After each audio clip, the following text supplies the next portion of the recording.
You're listening to the Two Mics on TalkSport. This is a repeated programme, so please don't call the show as you won't get through, but you still may be charged. Enjoy.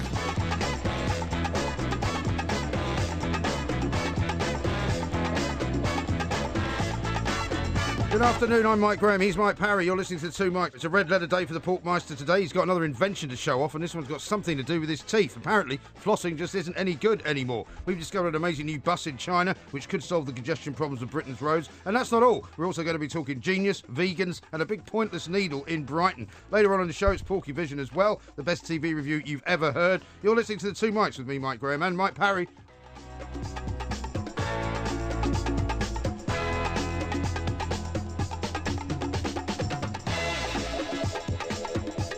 Time to say a very, very good afternoon to Mr. Mike, a Porky Parry. Very good afternoon to you, Mr. Parry. A very good afternoon to you, Mike. And you again, sound very calm. No, I'm very calm indeed. The weather is still disturbing in my view. It's very warm in here. Actually. It's warm in here. I don't know. Your old lunch date, Julia Hartley Brewer, yes, likes it hot in here. Yeah, she? well, you know, some like it hot and some don't. I like it a bit cooler. I do too. And that's but outside it's very muggy as well. It is very muggy outside. I mean, I tend to walk as much as I possibly can because I keep the old heart. Only 1/3 of my heart works. 49%, actually. I keep that ticking over and all that kind of stuff. But it does wear you down in this sort of weather. Yeah. The mugginess of it all. It does indeed. Now, of course, you've been up for hours, haven't you?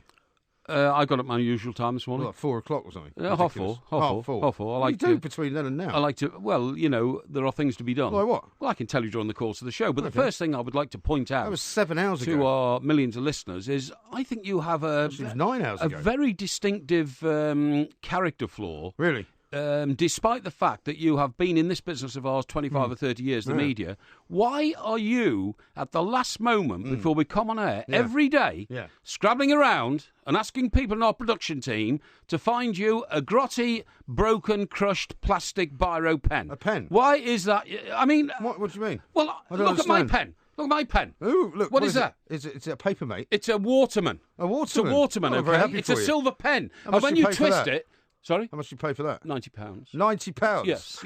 And when you... What an idiot. No, excuse me. What a complete idiot. And when you twist it like Why that... would you spend 90 quid on a pen? Because I have pride in my profession. Do you know what I discovered the other day? The power of the pen. That I accidentally paid £90 for this watch strap. Do you think anybody cares about that? Well, do you know what I've discovered? It's made of crocodile. It's made of alligator skin. You told me last night. Alligator skin. I know, but I didn't tell you on the air, though. Yeah, well, it doesn't matter. matter. You just discovered it. Yeah, do you know what it says on the inside of the band? It says made of alligator. Made from real alligator but you missed skin. that the first time round. I'm quite proud of it. I've never had anything made of alligator. You're trying to divert attention here. Why are you unable to keep hold of a pen?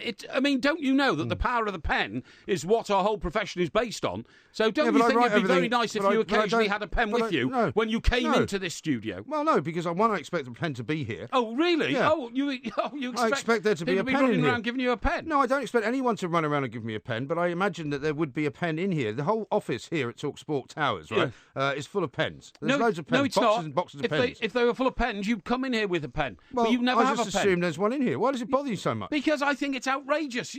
Don't you realise that the reason I have a pen in my top pocket Why all do the you time have a pen? is because I pick up facts constantly. Right. And the minute I pick up a fact, I think there's so many facts in my you head. write it down in your little diary? I do. Is that why when I asked you the other day about the Mm. secret meeting, it wasn't in your diary? What secret meeting? The secret meeting we had yesterday. Oh, a secret meeting. Well, that was because... You didn't put it in your diary, what, because it was secret? No, because that meeting was fixed 3 months ago, and I thought I'd put it in my diary tomorrow. However, I didn't, and therefore it so there's not a lot of point in having a pen if you don't use it to write down important things. I just think it's outrageous. I take pride in always Plus, I'd having... rather use a normal sort of pen of the people, if you like, instead of some kind of snobby thing that you bought from some ridiculously expensive shop. What is snobby about having a decent pen to be able to write things down? Because it's typical this gives of me you. a sense of pride. As Julia Hartley Brewer said, I mean, you can't really start preaching to anyone with a shirt like that on. It's a classical shirt, this. Who made that one? Van Heusen? No, I don't think so. No, you sure? Yeah, it looks like a Van Heusen. No, it's some trendy high street chain. No, I very much doubt that. Sports Direct Special. I'm serious about this pen business. I just don't know how you can walk why don't around you buy me having a pen? Why don't you buy me one of those paper mates? Why? Why don't you buy me one of those paper mates you've got? Paper? It's not a paper mate. What I is told it? you it's a Waterman. Well, what's the difference? Well, the difference is paper mate is for the common people, and a Waterman is Well, buy me a paper mate. When I was a child, right, I used to have a collection of pens, right? Yes. But now that I'm no longer a child, I don't bother because I can always find, as you describe it, some rubbishy old old biro I lying know, around. but I can't. I Works mean, just as well as doesn't it bother yours. you to be walking around without a pen in your pocket? No. It would terrify me. Would it? Terrify me if I didn't have a pen. Well, you're a very odd person. I mean, no, I'm not an odd person. Yeah, you are. If I suddenly decide, to nip into a if I need to hostelry- make a note of something, Yeah. I have a phone. Yes. Unlike you, I Yes. know how to work my phone. Yes. My phone has a notes capability. Would you- So I can type in a note into my phone, I can turn it into a calendar event, Yes. and I can remind myself of something at any given time. That's not the same. Electronically. It's not the same. Without having to walk around like some character from Dickensian London. No. Ooh, You'll why don't notice- you get a quill pen? That would suit you even better. Well, funny you should say that. You'll notice I have a second writing implement with me at all times. It's also a pen. This is a rollerball. A rollerball. It's a rollerball. Oh, good. I And thought it's- that was a movie with Raquel Welch. No. This is Rollerball. a I'm sure it rollerball was. with flowing ink. Flowing ink. And it means that's if I probably want, quite helpful. If I want to write flowing words, I use my rollerball. You've never written flowing words in your life. I think I have, Your prose is about as flowing as a stopped-up I had toilet. I had a best-selling book, mate. Did you? Awful lot of bubbly in Brazil. Is that the That's one that's number a one. penny on No, Amazon? We mentioned this bestseller. yesterday. By the way, It's when in you, time, when, by the way. when- We've got a lot of things to discuss here. don't Let's worry talk about my pen problem. You know when you were a child and I was a child, about the same time. No, about the You know same what I time. mean? There's about 10 years difference. Did you ever? Because I did. I wanted one every Christmas. Mm. I wanted the pen that had 4 different colours: Oh, I did have one of those. red, blue, Yeah. green. Yeah, and you push them down to the top. Yeah, that's right. Red, Yeah. blue. I can't remember the fourth There was one. red, blue, green, and black. and black. That's Yeah. it. Yeah. You I were love going to those say pens. white, weren't you? Sorry. You were going to say white. No, I wasn't going to say white. But no, I used to do. I used to sort of re-engineer the pen so that all 4 different colours came out at the same time. Yes. And then I'd draw great Yeah, sort yeah. of circles and shapes with it. You know what I mean? Did your parents leave you alone like that for a long time? No. Just sit there and draw ridiculous coloured circles. No. But Or was this in a psychiatrist's office? No, that'd be ridiculous. And by the way, we used to have snow when I grew up in the north of You England. used to have 'cause snow. that- They yeah. still have it now, you know. Well, yes, but I mean, what It's I'm not like saying a is, thing of the past. I haven't seen snow down here for years. Well, yeah, but in the north of England, they have snow every year. But one year, in addition to my multicoloured pen, guess what I got? I have no idea. Because we used to go out in the dark in the snow. Did you? I had a multicoloured torch. A multicoloured torch? Yeah, the multicoloured torch. Yeah, I think I might have had one of them as well. Exactly. You can either put the red cover over or the green Yeah. cover or the Yeah, yellow it cover. was kind of pointless, It was really. brilliant. I know, but it's very exciting. Very exciting to see those But you colours see, these are the flash things off the that snow. still I wouldn't be surprised if you still had all of that stuff. Oh, yeah. And that you still Don't play be with it at the ridiculous. weekends. Don't be ridiculous. Now, you've got a bit of an you invention which you're going to unveil later on in the show. I am. We don't want to give too much away. No, we don't, no. Although we've already given some of it away on a video that we Yeah, made exactly, earlier. yeah, Can I but also just apologise to anybody who was looking for our podcast Yes, earlier? please do. Because it's only just come out. So if you want to go really nuts, you can listen to the podcast and the live show at the same time. Yeah, well, you through can. 2 different you can. devices. But I think you'll find I think that would be quite interesting. But I think it's quite handy, and I like your tactics. A lot of people are going on holiday this weekend, Yeah. and I've had a lot Including of me. information, including yourself, And you. of course. I'm me. A lot of information that people are storing up a lot of the podcasts this week Yeah. in order to amuse themselves on their 4 or 5 hour flight to the holiday destination, or their 4 or 5 hour drive, Yeah. or their 4 or 5 hours on a boat to wherever they're going. Yeah. So I commend that. Or they're 4 or 5 hours waiting on the M2 Yes. to get to Dover to get on the boat to wherever they're going. Or getting to Dover and finding there's no boats. Well, there is that as well. Now, Scott says this. MG has come up with a great business... No, I've come up with a great business idea. A shop for Porky where he pays over the odds for everything.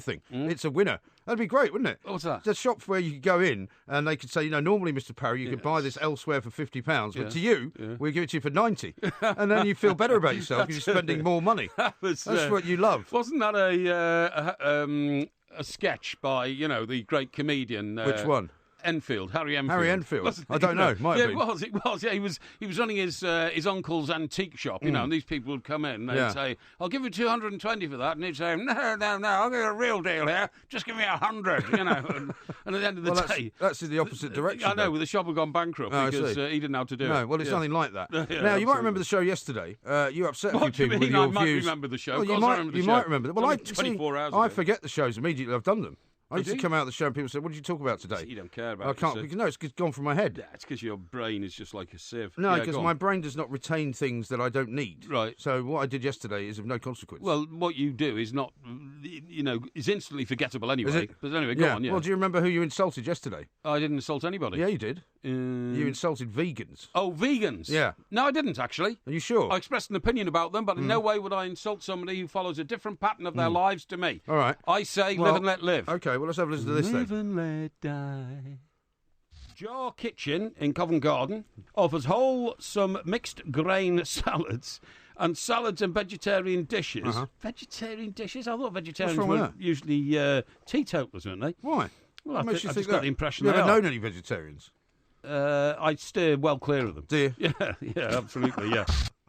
You steer well clear of vegetarians. Yes. And you also asked me what a vegan child would look like.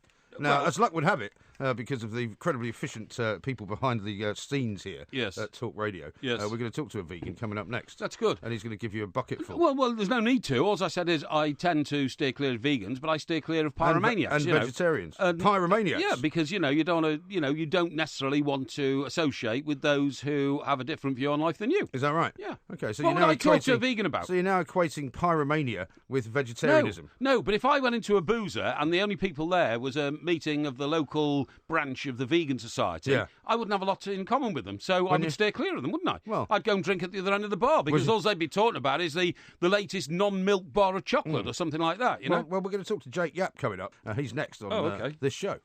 You're listening to the Two Mics on Talk Sport. This is a repeated programme, so please don't call the show as you won't get through, but you still may be charged. You're listening to the Two Mics on Talk Sport. This is a repeated programme, so please don't call the show as you won't get through, but you still may be charged. Enjoy.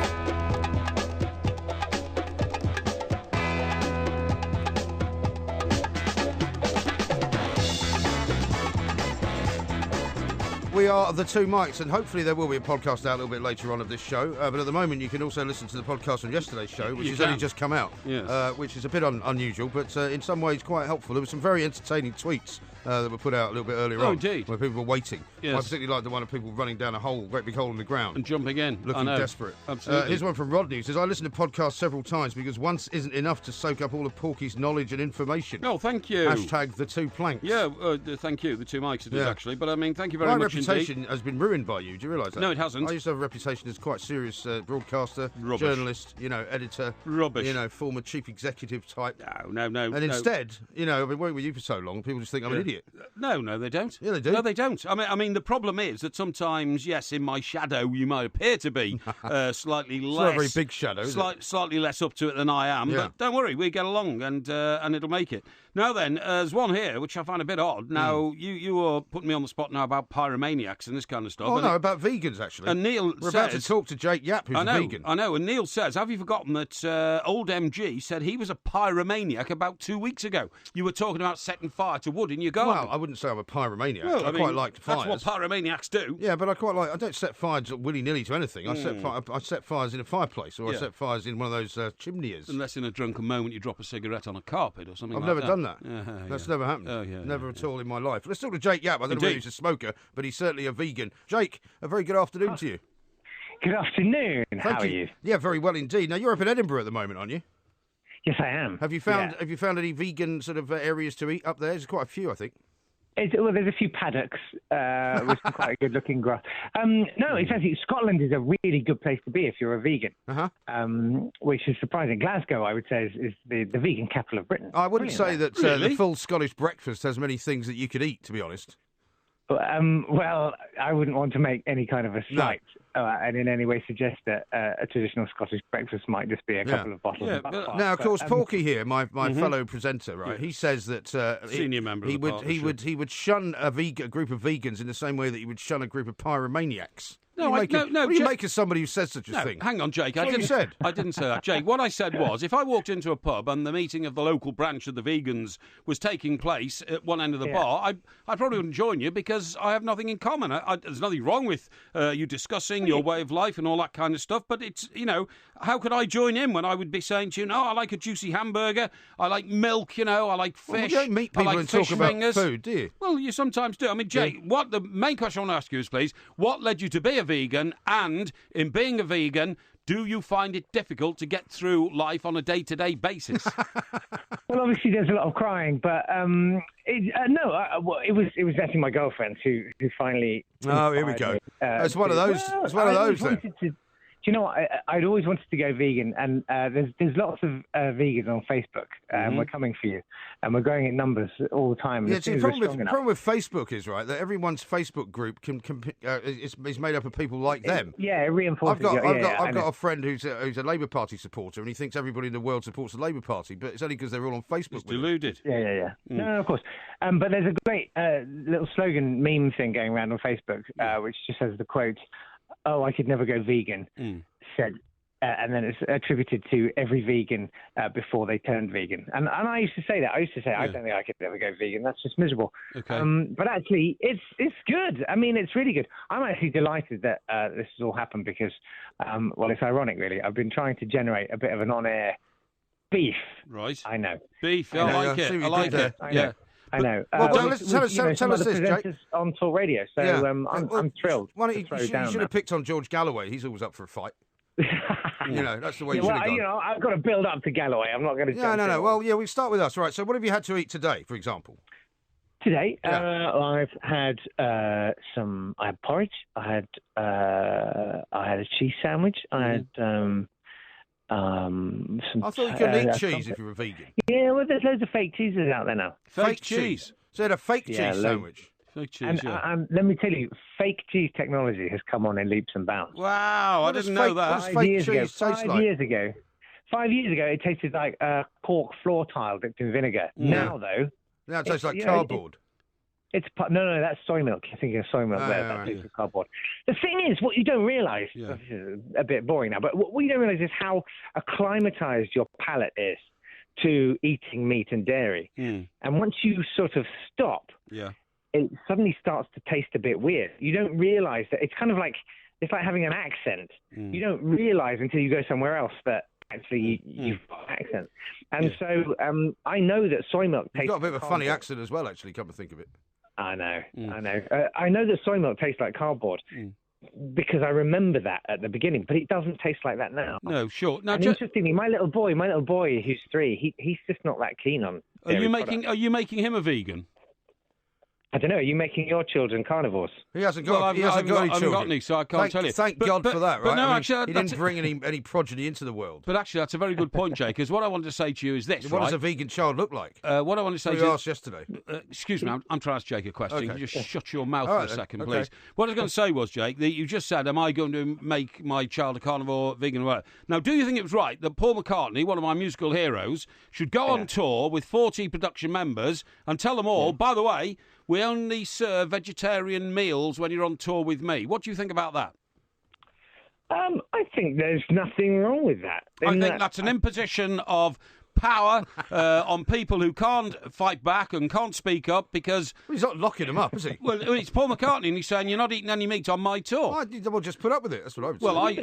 The thing is, what you have to understand is that vegans live with the imposition of people eating meat everywhere. Yep. Wherever they go. How is that an imposition, though? Does it upset you? It's a free world.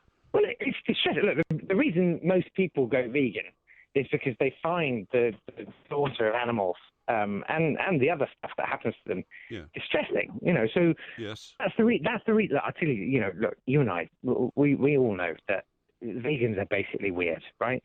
They're weird people, Speak and they get very earnest and very het up. No, I know we're all weird, but we're sort of weird because it's sort of a logical progression. Once you sort of interrogate, well, where does my food come from? What's involved? What are the processes? And you stare it in the face, and it does become quite a distressing thing to...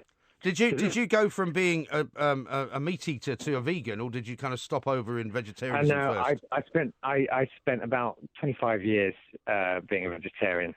So as a child, you were vegetarian. Vegetarians are the ones. Yeah. Yes, I turned vegetarian at 11. Did you at 11? So that was your choice. Golly. Well, we all decided as a family, and it was democratic. My parents were like, "What do you think?" You lived in a democratic. See, that does sound weird. A democratic family. That sounds mad. I have a problem with democracy generally. I mean, I have loads of kids, right? And I would never, ever encourage them to think that it was a democracy. It's a very bad idea. Smack them across the head and tell them what to do. Now, well, Jake, I don't beat them. I don't physically assault them. Can I just put a practical problem to you, please? You're a member of our profession. We're in the media. We'll have a great time. And then, one night we decided we've had a particular success with some broadcasting figures or something like that. We're all going to go out and we decide to get into the pub and get lashed up, with 6 or 8 pints of lager. Lashed up. And then round to the old Indian restaurant, get the old chicken korma. Indian vegetarian food is lovely. Excuse me, chicken korma, maybe beef, maybe pork or something like that. How do you handle that? Because you have a chana masala or something. No. What I'm saying is it all gets completely out of hand, doesn't it? That sort of situation.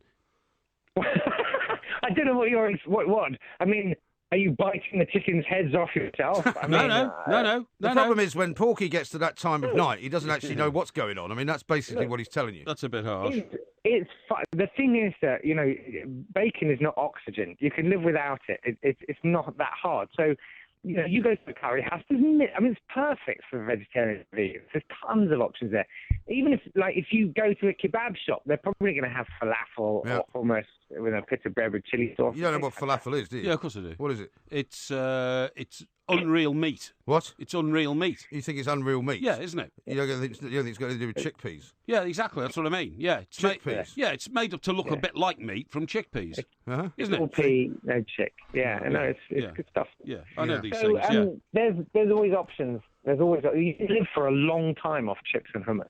I'm telling you, man. Yeah, I can't stand that chickpea stuff. What do they call it when they put it into the paste? Hummus. You just said that. Hummus, that's right, hummus. Why God, can't I you stand it? Oh, I can't stand it. Squeeze a little lemon on it. I had on an aeroplane once, and it made me feel physically ill. You sure it was hummus? Yeah, it was hummus. Yeah, it was definitely. Yeah. I was flying to Israel. Well, listen, Jake, you're in Edinburgh. You're doing a show up there. We're coming up there as well. Do you know at the end of this month?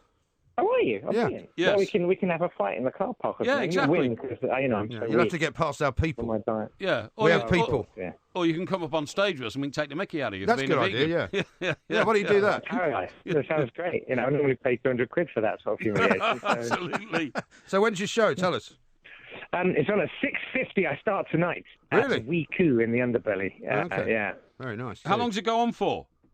What, the show or the run? show. Let's just take it. Yeah, let's take it hour by hour. This will be it. I'm up for the whole month. Yeah, this may be it. Oh, that's great. Well, good luck with it. Very best of luck, mate. Hope it goes well. And, Where are you staying, Jake? Thanks very much. Sorry? Where are you staying? I'm staying in a trailer park. Trailer park. Trailer trash. For God's sake. I'm looking out at, tattooed people in double wide. Oh, my God. Oh my God, the walls are thin. They're coming for me now. Yeah, God. you're absolutely right. Yeah. Whew, well, be careful. I used to work and live up there, so I can give you some tips if you like off the air later as to where you shouldn't go. Like sleep with a machete under your pillow. Or where you should go. Yeah, Jake, thank you very much indeed. Enjoy the rest of your day. I will look forward to seeing you soon. Jake Yap there, the Talk Radio vegan. Well, I suppose he's not the only one, but he could become that. He probably is. They're very rare. Well, I don't think they are. They are very rare. How about this from someone who says Porky talks about the vegans as if they're some kind of cult? It's from Paul. The vegans. I mean, they're not, are they? Star Trek. Unreconstructed old fool, really, aren't you? No, I'm not at all, and I resent you trying to display me as that. But most of our millions of listeners know that you're on the back foot. Thank you very much indeed. Right, now, we've got loads more coming up, including an exposition of the greatest bus I've ever seen personally, and a very, very strange-looking needle that they've put up in the middle of Brighton for no apparent reason. You're listening to the Two Mics on TalkSport. This is a repeated programme, so please don't call the show as you won't get through, but you still may be charged. You're listening to the Two Mics on TalkSport. This is a repeated programme, so please don't call the show as you won't get through, but you still may be charged. Enjoy.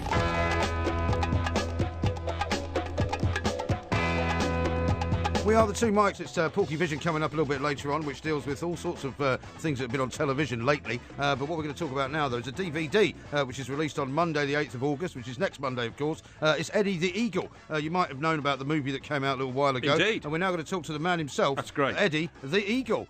Eddie, a very good afternoon to you. Thank you very much. Thank you so much for joining us. You must be having some kind of resurgence, right? I mean, you haven't been in the news this much since the time that you were actually in the news every day. That's right. It's been 28 years since I plummeted off those ski jumps in Calgary, and now I'm unbelievably busy. It's like Calgary all over again, but 1,000 times bigger because of social media and all that kind of thing. It's incredible, and I'm still riding high on the wave of the film. Really. Well, we're delighted, Eddie, that you have managed to maintain your success. Just a simple question, Eddie. When did it occur to you that you were going to become famous, not for being an athlete and a man who, seriously, a man who, against all the odds, managed to get into an Olympic competitive team, but actually you're going to become famous because people, sort of thought you were the lovable sort of buffoon of the Olympics, and B, then found you're actually a very nice chap. So so they had a lot of empathy and sympathy for you. They did. But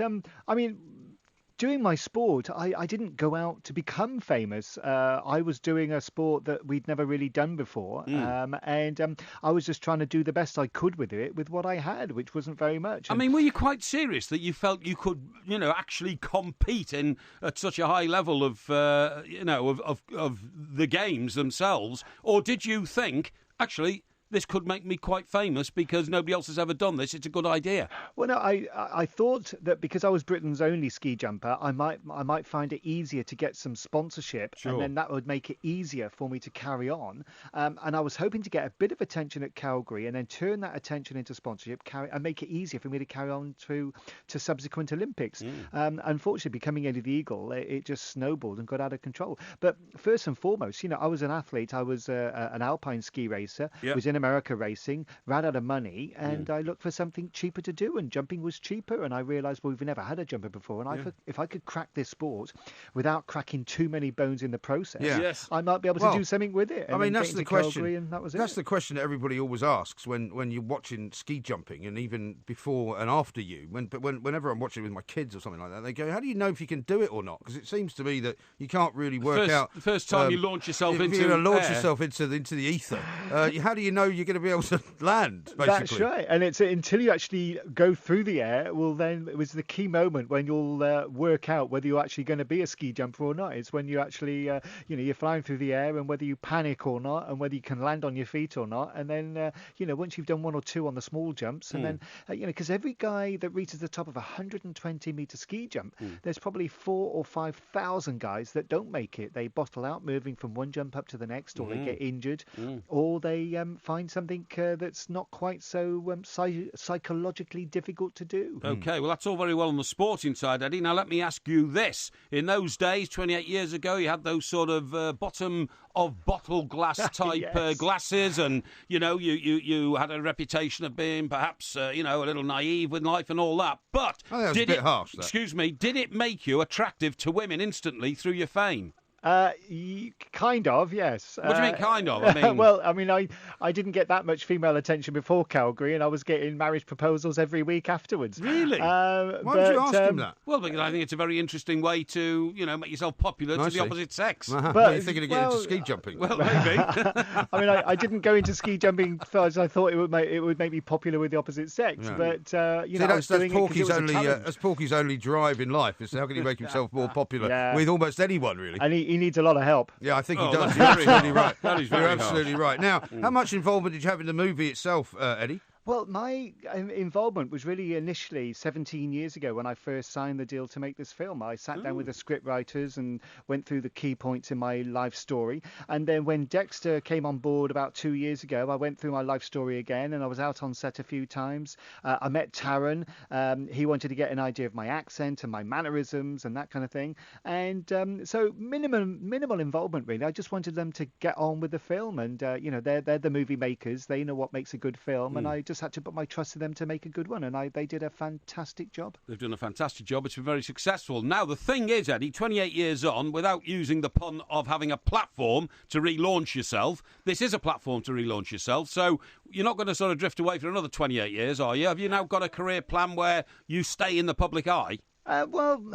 Not really, not a plan as such. I'm just enjoying what's happening at the moment. I'm very busy travelling all over the world, talking about my life as a ski jumper and that kind of thing. And it is opening new doors and new avenues, which I'll venture down and see what happens. But I've got no set plans at the moment. It's I'm enjoying everything that I do, and I'll see what I'm good at, what I'm not so good at, what pays well, what pays the bills. Do you ever get invited to join in anything with the Olympic teams? Because obviously we're on the brink of another Olympics now in Brazil. Do you ever get the... No, I mean, seriously, why can't you be an ambassador for the British Olympic team? Well, you're one of the most famous... But it'd be the Winter Olympics, wouldn't it? Yeah, but you're one of the most famous Olympians, aren't you? That's right. I've asked myself the same question, but no, the British Olympic Association would rather just see me disappear altogether. Really? I don't think... Yeah, they didn't like what happened. Shocking. They said it's not right that a guy who comes 58th should get more attention than the guy who won the event, and they said, no, we don't want you, go away. Well, I think that's an appalling attitude for them to take. That's appalling. Of course Absolutely. it is. Final question, Eddie. Did you meet Christopher Walken? I No, I didn't. No. Unfortunately, out of everybody, no, I didn't meet him. He's he's an evil sort of... No, he's one of the greatest actors of all time. but he plays evil men. I think you should round him up for the launch of the DVD, which is next Monday, I think, right? I'll give him a ring, see if I can meet him. See if you can. Yeah. Thank you very much indeed. Eddie Eddie the Eagle. great to talk to you. Thank you. A DVD of the movie released on Monday, August the 8th, which is, of course, next Monday. Appalling that the British Olympic Association... That's shocking. Thought, just pretend Eddie the Eagle never happened. That doesn't surprise me, because you know why? Because the problem with the British Olympic Association, an awful lot of these sporting bodies, as you well know, because you used to work for one of them. Yes, I did, the Football Association, full of stuffed shirts, blazered men who are middle-aged and with no idea of what goes on outside of their own little world. And sometimes... Not surprising you got a job there. they want to pretend Eddie the Eagle never happened, and yet when they're put on the spot and they have to make a decision about an award-winning cyclist, the lady cyclist, who's missed 3 drugs tests, and they're trying to come up with all sorts of excuses as to why this shouldn't be compared to how Russian athletes are being treated. Well, that's the interesting point, isn't it? It is very interesting indeed. Yeah, they tie themselves up in knots because of, you know why? Their own hubris, their own pomposity. You're absolutely right. Yes. I can't believe I'm agreeing with you, and we're not even 1 hour into the show. Yes. How about this from Dave? Please put Porky in a trailer park with no meat at the Edinburgh Festival. That's harsh. It would be 2 mics TV gold. What? And also, here's one from Steve who says, Porky wanting to become a ski jumper now. That would be fun to see. Maybe we should get you out on one of those grass, slopes. The pretend ski slopes. I tell you what, I used to take my niece and nephew to one of those dry slopes in Bournemouth. That you actually just go down, and then at the bottom you sit on a little jet ski type thing, and it hauls you back up. Right. There's a cable that takes you back up. They're great. That's a ski lift, isn't it? Yeah, ski lift. That's right. I love them. Yeah. Really? Yeah, excellent. Okay. Well, I'd like some film of that. Well, I wouldn't do it these days because A, I'm older, and B, my niece and nephew are now grown up. But it was great fun to marshal them as youngsters, okay. Yeah, I'm a great marshaller. Great uncle, me. Yeah, not much of a sheriff, though. You're listening to the 2 Mics on TalkSport. This is a repeated programme, so please don't call the show as you won't get through, but you still may be charged. You're listening to the 2 Mics on TalkSport. This is a repeated programme, so please don't call the show as you won't get through, but you still may be charged. Enjoy. The loveliness of Paris seems somehow sadly gay. The glory that was Rome is of another day. I've been terribly alone and forgotten in Manhattan. I'm going home to my city by the bay. I left my heart in San Francisco. It's taking you back, is it? It certainly is. It certainly is. What are you playing this for? I'll tell you why we're playing it, because... Did you find any music that's older than that? No, you couldn't, actually, and you're absolutely right, because the man singing that is Tony Bennett. Yes. 90 years of age today. Really? 90th birthday today. Still alive and kicking and still performing. Yeah. I mean, an amazing man. And, of course, that's his signature tune. Yes. Now, the thing is... Very cool guy, actually, Tony Bennett. Have you met him? No. I did at some thing. Did you? Where he came to London. He was in Les Ambassadeurs. You know, the gambling club in Park Lane? Oh, no, I don't, actually. Yeah, why would I know Les Ambassadeurs? Well, sounds like something out of a Ferrero Rocher advert. Most people who are, on the circuit sort of know the place. What circuit is that? Well, the influential sort of circuit. Well, the sort of West End cocktail and hookers circuit. No, being in the no circuit. But anyway, I wouldn't have seen dead in a place like that. No, it's Britain's top casino. Is it? Les Ambassadeurs. Really? It's where all the high rollers go. Oh, really? Well, I wouldn't want to go to Britain's top casino. That's why I was there. Anyway, why would I want to go there? Point of my story is that the San Francisco was the first American city I ever went to, because when I was about 22, my mate and I got one of those holiday brochures that they used to have then, which they've now dispensed with. Pulped and thrown them all away. Yeah. And we looked at this fantastic opportunity to fly from Manchester, because we both lived in the northwest of England, to fly to the west coast of America, and to do San Francisco, Los Angeles, and Las Vegas. And it was. I remember those trips. Yeah, exactly. It was very, very exciting. So did you go? Yeah, we went. Yeah. So San Francisco was the first place we landed. And was it a fly drive holiday? No, it was. You stayed 3 days in each town. You know, in a hotel. How did you get from one place to the next? Internal shuttle flights. Oh, flights. Yeah, absolutely. Right. Yeah. But anyway, I mean, it was so. It wasn't a coach. No, it wasn't a coach. No, definitely not. And it was so magnificent, San Francisco, the Golden Gate Bridge, and I never went to the jail. Alcatraz. Alcatraz. Why no, not? I didn't fancy it. I thought The Marina District. I thought there was nobody there. Well, I mean, Fisherman's Wharf. Yeah, Fisherman's Wharf, the Bay, all that kind of stuff. It was brilliant. I saw seals once. I was staying at the Sheraton in Fisherman's Wharf. Right. And I came out just to walk around the sort of shoreline a little bit. Sure. And there were seals. Seals, I know. Just popping their heads up and down. It's amazing. It's fantastic. I read the history of the Golden Gate Bridge. I was there when the earthquake had just happened. Oh, yeah, that's right. You told me about it. I read about the history of the Golden Gate Bridge. 38 men died building the bridge. They just fell off it into the sea below, and you don't survive. If you jump off the Golden Gate Bridge, it's like jumping onto concrete. How high is it up? It's hundreds of feet. Hundreds of feet. And only one man's ever survived, and that's because he went in feet first. He broke his spine and his head and his neck and all that, but he somehow survived. But the main point of the story is... Yeah, what is the point of the story? The main point of the story is... His 90th birthday. No, the main point of the story is I got into a piano bar there with my mate. The point of the story about Tony Bennett's birthday is about you. Yes, What a surprise. Yes, because you want to tell us a story about you as opposed to Tony Bennett. Hang on. The audience of millions are interested. Really? So I went into a piano bar. I'm sure it's an audience of millions, by the way. And I picked up a microphone. It's probably the first time I ever addressed a microphone, actually. So that's quite a historic moment Historic? in itself. Yeah. You really are quite something else, aren't you? And I sang to the accompaniment of a piano player that very song. Really? I left my heart in San Francisco. Did you know all the words? I knew all the words. What, you didn't need lyrics? No, somebody had given me the lyrics, but it wasn't karaoke. I don't think there was a karaoke around in those days. Don't think they did it then, But no. I sang, and I got a fantastic round of applause afterwards from the whole bar. Really? Oh, yeah. That's not normal, is it, that? Because the last time you sang in a hotel bar, after that, you got thrown out. I don't think so. Yes, you did. You were with Alan Brazil in some bar in, I think it was in France somewhere, wasn't it? No, it was actually on Buckingham Palace Road. It was that Palace one there. Road. You know the one I'm talking about? Did they not ask you to leave? Yeah, they did, yeah. Because the piano player... well, it was quite strange, actually. The piano player was playing sort of classical music, and Mr. Brazil and I were in there because we'd had a meeting with somebody who'd left, and we decided to... A meeting? Yeah, we decided to... In a bar? To spice things up a bit. So I went to the piano player and said, could you play some Beatles tunes, please? He said, well, I don't play that. I only play classical music. And we said, well, here's £50. Would you please play Get Back, Let It Be, and Hey Jude? Yeah. He said, OK. So he did. Started playing it. So then the manager was called, by the elderly residents of the place. He didn't fancy this. Who said, what's all this? Pair of maniacs and then belting out terrible Get Back. row started. And not only did we leave, the piano player had to leave as well. So you got fired? He got fired on the spot. Yeah. So anyway, typical of you, that is. Yeah. Funnily enough, I told you the story of when I used to go to this restaurant in Chinatown.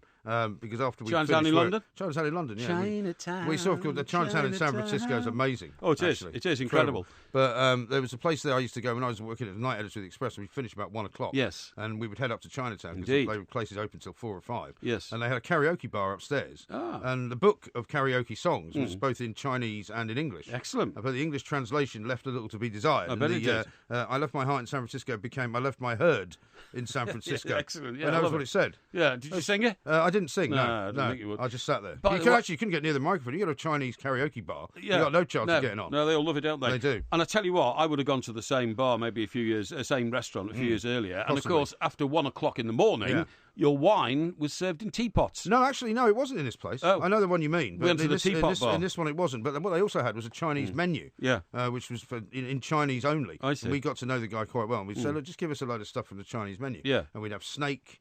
And we'd have all sorts of strange sort of creatures. Speaking of vegans. Speaking of China, though, have you seen this amazing bus, which I've discovered? Well, you keep going on about this. It's fantastic. Look at it. There are 1 billion people in China, so I'm not surprised they've got quite a few buses. But I'm amazed that somebody like you, who sort of prides himself on being a man with great ideas for inventions, right? This is a fantastic invention. It's a bus which looks a little bit like one of those airport shuttles at Dulles Airport in Washington, yes, right? Where it's raised above the ground higher than you would expect. Yes. But also, instead of just being solid, it's got an area that you can pass underneath. So basically what it can do is go down the street and allow other cars and bikes and everything else to go below it. It looks more to me like a catamaran that I see. It looks very much like a catamaran. I see in Portsmouth Harbour all the time. That goes over to the Isle of Wight. Look at how spacious it is up top because it's very wide, so it can straddle both sides of the road, right?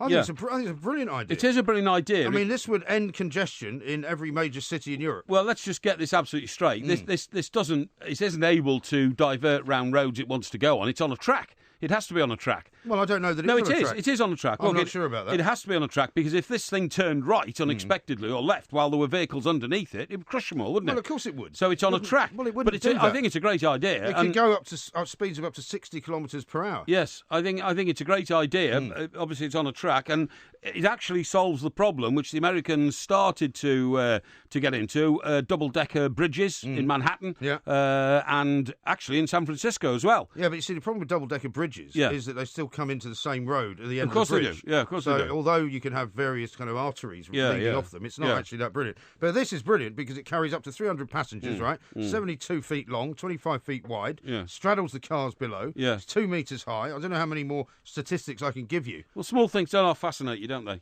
Small things. Yeah. It's massive, this thing. No, it's just a new development of technology. You know, anybody could have thought of that. Well, no, but the point is that nobody has thought of it in this country. Nobody has thought of it in any other country apart from in China. Well, and they're going to be using it. They're going to start running test runs this month. Well, don't show it to the Mayor of London because he might decide that we'll pull the city to pieces again. And in addition to the bike lanes, I think it would work well here. The bike lanes that nobody uses. It would work well We'll here. start having double-decker buses with a hole in the bottom that cars can drive through, and then the city might come to a complete halt. But I'll tell you why it would work well here, because actually there are too many buses. In addition to there not being enough cyclists to fill up the cycle lanes, there are far too many buses in most of the cities. I mean, most of the buses you see in this city are empty. Nobody's on them. They are all the time. I mean, you can go to Oxford Street and see 4 or 5 buses in a queue with nothing in between them, and there's nobody sitting on the upper deck of those buses. No. Well, sometimes nobody on the lower deck. Nobody on the lower deck either. It's I an was outrage. in Covent Garden actually not long ago. Yeah. Standing outside a bar having a few drinks, and this bus would go past once about every 6 minutes. Yes.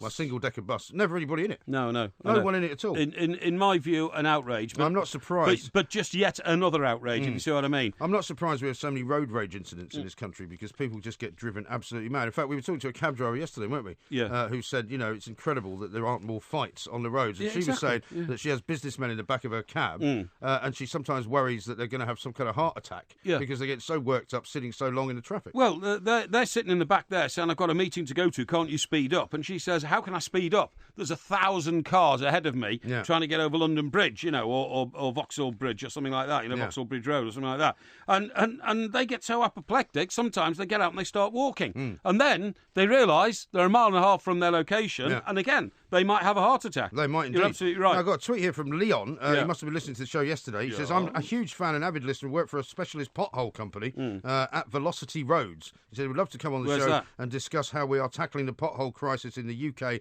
and abroad. Sorry, where is Velocity Roads? It looks like it's in Sunderland. Oh, okay. Well, they've got a lot of potholes up in Sunderland. Well, I don't know. No, You're the expert on the North East. You tell me you're going to retire there. Hey, by the way, when I was researching Tony Bennett this morning, it was 90th birthday.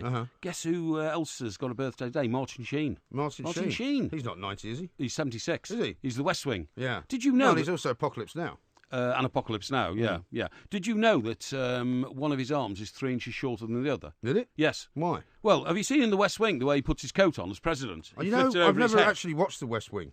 Haven't you? No. Oh, yeah. It's one of the shows that I need to watch. Well, you do, because it's like watching... remember what was the very swearing type thing we had here? Eh? That's replicated inside Downing Street and all that. Oh, The Thick of It? The Thick of It, yeah. It's like that. That's great. I love that show. I love it as well. And it's very accurate about the way things work. Completely and utterly accurate. Well, the West Wing is... it's not I know far what away. it's about. It's not far away from the House of Cards. Yeah, I know what it's But anyway, I know what it's about. Martin I just Sheen, haven't seen it. Martin Sheen has one arm 3 inches shorter than the Really? other. Yes. Now, which one? Let me see. I did it my research here somewhere. It's either left. You don't know, do you? Hang on. Well, it's either his left or his right. Really? Yeah. Has he got 3 arms? Hang on. Right, his left arm is 3 inches shorter than his right arm. Right. And that's because his shoulder was crushed by the forceps from the person... when he was delivered? Yeah, the person who delivered him. What's that called? That nurse... Well, it would be the doctor. No, they have a special... An obstetrician? No, a special woman comes along. No. Do you mean a midwife? Midwife, that's the one. And so that made he got a gammy arm. Nothing about birthing, Yeah, he had a gammy arm for the rest of his life. But the reason... A gammy arm, is that a medical term? Yeah, that's right, yeah. If you ever see it, he flips his... Well, it's interesting because in the sort of opening scenes of Apocalypse Now, yes. He's in his room in Saigon. Yes. And the propeller of the fan is going around. And yes. he's kind of hallucinating hallucinating and he's getting drunk. That's and right, yeah. Spends most of the time naked or just in his underpants. So I've never noticed one of his arms is shorter than the other. Yeah, well, it is, because if you watch The West Wing, he puts his coat on in the most unusual way. Does he? He flips it over his head, so his short arm goes in the left-hand side. I've seen people do that before. And well, he does it very well. And the reason he does it, it's the only way he can put his jacket on. So he's mastered it to perfection. Oh. Yeah. Fascinating stuff. Indeed. Well, you know, I was going to tell you something about, Do you think about I'd be Tony interested? Bennett and why Tony Bennett is cool, because I was go on. watching that movie, that documentary about Amy Winehouse again the other night, which is fascinating. And he actually said that he thought Amy Winehouse was in the same class as Ella Fitzgerald. Yes. In terms of the way that she could sing jazz, which is an incredible kind of compliment to a pay guy her. like him. And also... such a tragedy, eh? Well, yeah, terrible tragedy for Amy Winehouse. Yes. I mean, it was always going to end that way, I suppose. But you know, for Bennett to say that, I think it was absolutely extraordinary. Yes, it was extraordinary. I totally Is agree he with still you. singing? What's he doing for his 90th birthday? As part of your research, did you discover that is? He's never stopped working. I saw a big sort of feature piece on him, a couple of months ago. I don't know what it must have been, some album that he'd put out, a compilation album of Tony Bennett's greatest songs. Or something Compilation. Like that. And he says all the time, what he's now into, because the technology has moved on, is going along to studios and remastering records he made 50 years ago and all that kind of stuff. And he sits there with the technicians and advises them on the bits that can be improved and all that kind of stuff, you know.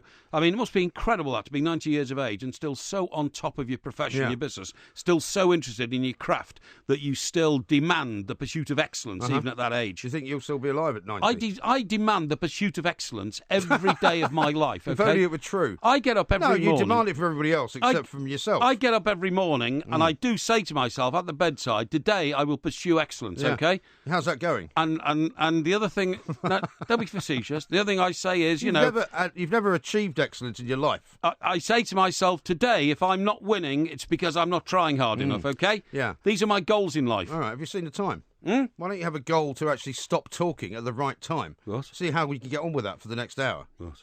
You're listening to the Two Mics on TalkSport. This is a repeated programme, so please don't call the show as you won't get through, but you still may be charged. You're listening to the Two Mics on TalkSport. This is a repeated programme, so please don't call the show as you won't get through, but you still may be charged. Enjoy.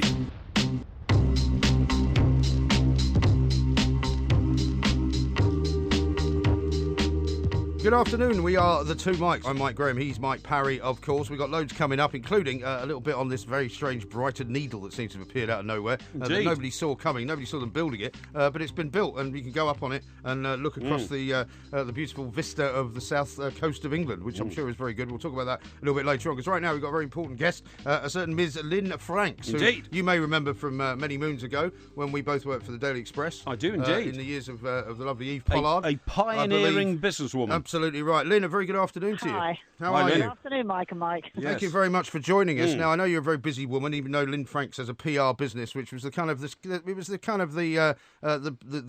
start of a PR sort of decade, really, wasn't it, when Lynn Franks' PR was around? Well, I guess so. I guess it's still going on as well. Nothing I feel particularly proud about.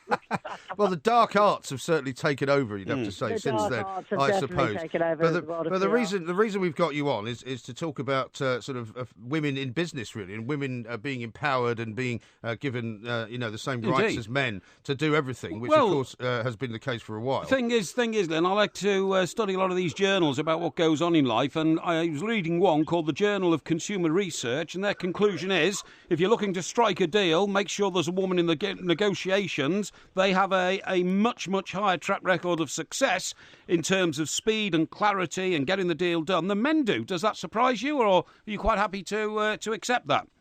Oh, it doesn't surprise me at all. In fact, I think the word compromise is what that particular report was talking about. Yeah.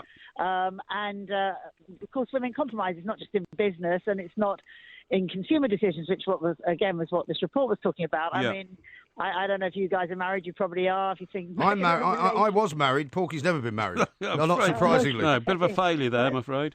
Oh dear. Well, we all have our failures. Me too. But I mean, it's all about compromise. Generally, women do compromise, and they do sort of decide that it's not worth the fight in many ways, unless it's something, of course, they're very passionate about, and then there's no compromise. But on little things, I think it's like lose the battles but win the war tends to be rather women's point of view. I'd have to say, you're not describing the negotiations immediately after my marital separation, I have to suggest to you. Oh, don't go there, Lynn. Lynn, don't go there. It's too painful. It's too painful. Too painful. All our separations are painful. Yeah. But I think this compromise, I certainly compromised in my marital separation. Sure. But I think generally, there has been other research done, and it does show that women's skills tend to be more about connection, relationship building, and I wouldn't say compromise exactly, but certainly looking at a situation from all perspectives. Yeah. Because that's our, I hate generalizations, but for many women, that's our nature. And it goes back to thousands of years where we used to sit around the campfire planting seeds together, whereas the men, the hunter warriors, were the ones that went out on their own, and the first that got to wherever they were hunting was the winner. So there is still that alpha male approach, most men, not all men, about having to win the argument, having to win the situation, not compromising. And there is a difference. I mean, as I said, I hate generalizations as much as the next person, but the fact is, I've done so much work now with women and to a degree with men, but mostly with women all over the world with my seed work, which is all about teaching women leadership, but in a feminine way. And I've heard the stories, I've seen the situations, and I've seen other scientific reports as well. Women do things in a different way. I mean, it's going to be very interesting to see if Theresa May, far, it goes for a much more, I don't think she's going to compromise. Yeah. But I don't think she's going to be head on. I think she's going to have her own way of getting to where she wants to go without a full-on fight, which is what we saw in the Brexit. Was full-on fights and nastiness. I'm sure. Well, the one thing that really impressed me in this, Lynn, and because I can recognise with this, is that if you've got a room full of men who are trying to come to a conclusion in some sort of situation, negotiation, business decision or something like that, the need for each man to, excel at the machoism of the minute is always there. If there are women in the room, men take a completely different approach, and they would like the women to admire them for their negotiating skills. Now, that is a huge thing, isn't it? That means that all negotiations should include a decent proportion of men and women so that they work on each other's, egos, really. Well, whether they work on each other's egos or not, I think gender balance and gender equality is certainly what I've been working for many years. And I think if you do have an equal number of men and women around a boardroom or around any kind of management area where both points of view are listened to, I think it's very powerful. I mean, it really will be interesting to see with this new government, with as many women in the cabinet and with a woman leader as there is, if things are done in a different way, if they're done in a far less aggressive public boys' school screaming at each other type method. I certainly hope so, because it's time for change. It's time that we don't go into I mean, just look at what's happening with the American elections. Indeed. Whether you like Trump or you like Hillary or you don't like either of them. I mean, the fact is that his way of barricade, just being aggressive and abusive through Twitter, I mean, that you wouldn't find women most women wouldn't behave like that. Most women wouldn't, but then I suppose if you look back, I mean, people have often said, if there were more women in charge of countries of the world, we wouldn't have so many wars. Well, they're in charge of quite a few now. Which may be true, but I mean, I know you might go back too far and it might be that these women are more like men, but I mean, Margaret Thatcher wasn't particularly feminine, I suppose, in the way that she approached things. Neither was Indira Gandhi, neither was Golda Meir. I mean, there were plenty of women, and I'm not sure Hillary Clinton is either. I agree about all that, and I think, the fact is that they were having to prove themselves in a world which was very male-run, and even Mrs. Thatcher was, we all know the story, how she had to learn to lower her voice and speak slower and dress a certain way. And I think that, thank goodness, the world today allows women to be come from a more feminine place. They don't have to dress a certain way. They don't have to talk a certain way. And they're accepted as women leaders without having to be surrogate men. I think that's really important. So the three women you mentioned were very much of that time when women had to be like men to be taken seriously. Thank goodness we don't have that time anymore. Do you think now that the world has changed to such an extent? I mean, we've all worked in the media business, I include you in this conversation, for many years. We've all had, both Mike and I have had female bosses for a long time, but do you get a sense, I don't know why you're laughing, do you get a sense where now, if you're a man, you actually stand less of a chance of being promoted than a woman? I don't think that's the case. I mean, if you actually look at the figures of how many men on the boards of Fortune 500 companies or CEOs, how many men are actually in control in the world, the majority on businesses or in media, and politics is still the majority is by far men, and in some countries it's all men.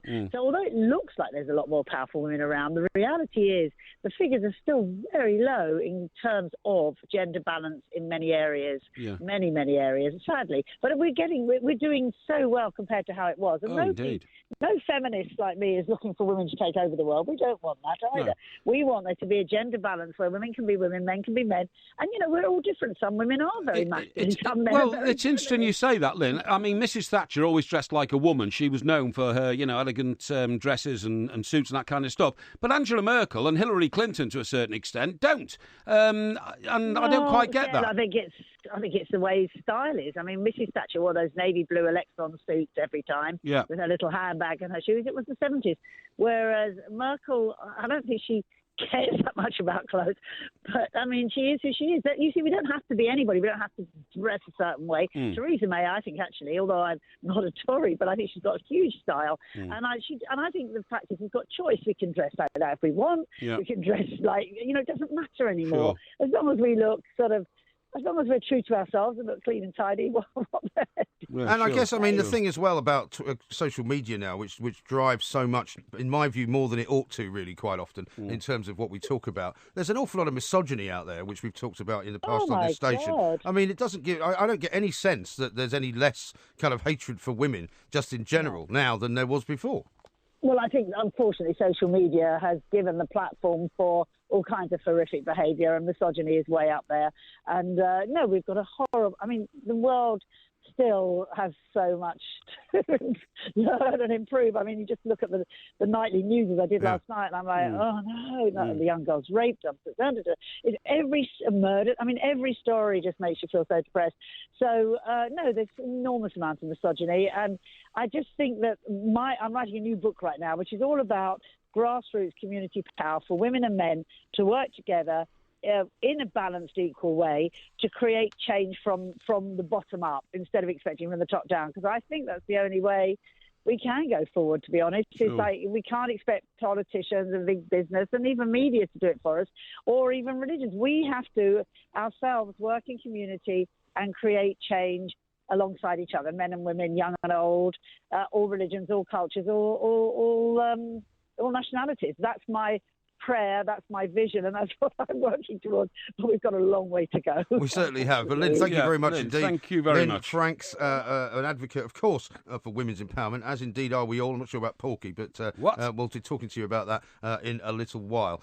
We are the Two Mics. You're listening to the Two Mics on TalkSport. This is a repeated programme, so please don't call the show, as you won't get through, but you still may be charged. You're listening to the Two Mics on TalkSport. This is a repeated programme, so please don't call the show, as you won't get through, but you still may be charged. Enjoy.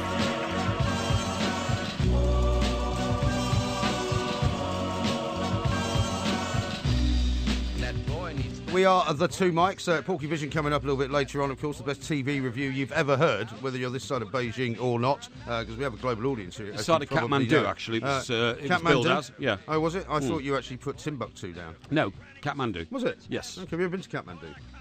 No, I haven't, because it's in the Himalayas. And, it doesn't mean you can't go there. Well, I haven't got any climbing gear. You don't need climbing gear? Well, Kathmandu is a pretty remote place. It's not that remote. It is. You just fly there. It's like the same place as where they make that special fabric from goat's hair. What's that called? What do you mean, cashmere? Cashmere, yeah. Doesn't that come from a bit further north? Yeah, well, it's all the same sort of place. It's same sort of place? It's the top of the mountains in the middle of the Himalayas, really? You know? Yeah. I mean, cashmere comes from Scotland now, you know. Well, if it does, it's the fabric that makes it. When we go to Edinburgh, you'll see a load of shops selling cashmere sweaters. Well, I'm sure they do, but it's all imported. The actual raw material to make them must be imported from Kashmir, otherwise they couldn't be cashmere sweaters. I'm not sure that's true. Of course it's true. Now, we've got many things to do this afternoon. So we're waffling on about some nonsense that you've just kind of entered your head, right? Because we've got to now talk to Ben Atkins, right?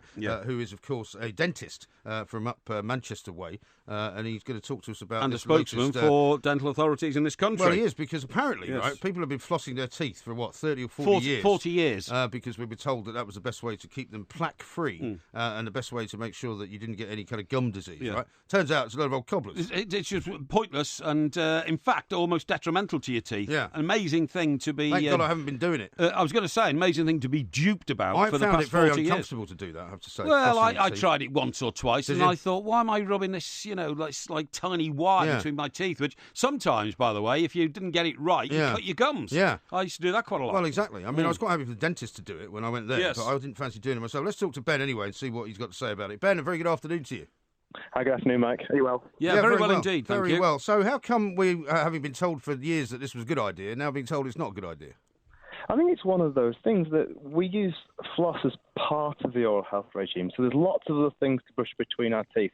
And you were quite saying, right, it's really fiddly. I don't do it, except in one gap between two teeth that I can't get anything else in there. Yeah. Now, if you look at, there's lots of little brushes we use, there's lots like an air floss thing we use. There's so much things to get a patient actually to brush between their teeth and remove food and plaque and the biofilm, everything that's in there. Yeah. It's a real challenge actually to get patients to brush to floss their teeth correctly. And using a brush in the proper manner, electric toothbrush, manual toothbrush. Sorry, I managed to have switched you on the radio there. It's really important to actually work with a patient to find what works with them, because quite rightly, a lot of patients find it really difficult to use floss anyway. Yeah, and also it's just going through the process of buying it and carrying it around with you, if you see what I mean. It's not difficult. It is because it's not something you would generally do. It's very small, though. Well, I don't care. I mean, the point is, what I'm saying here, Ben, is that I would much rather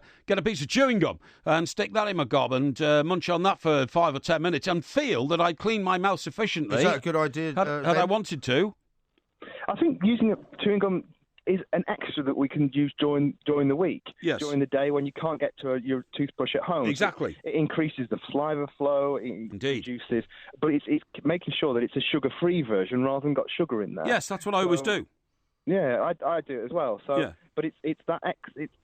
I keep saying the word extra, and that's awful. But it's the little bit extra you can do for your patients that help them discuss reducing the sugary snacks, so you're not eating sugar between meal times, cleaning your teeth properly twice a day for 2 minutes, and visiting your dentist regularly when you can, as regularly as the dentist says. So the floss is often the tip of the iceberg, but it's something we focus on, but whether it's as effective, it's got to be used correctly. And very few of my patients, unless they're absolute experts on it or very dexterous, can actually use it properly. No, now, luckily, Ben, you're being witness to the latest invention that Porky's come up with. He's actually invented a double-sided toothbrush. And looking at it, it does look a bit sort of rudimentary, but actually not a bad idea, because he says you can brush both sides of your mouth at the same time. The thing is, Ben, what I'm thinking is that we've had dental hygiene now for, 100 years, 120 years or something like that, and the basic style and design of the toothbrush has never changed. I know we've got electric ones now, and you can put a whirring sort of, motor in your mouth and all that kind of stuff. But I don't understand why a toothbrush doesn't look like a miniature version of a bog brush, so that it's got hairs that come out. That's not a good image. No. I was going to say it stings a little bit.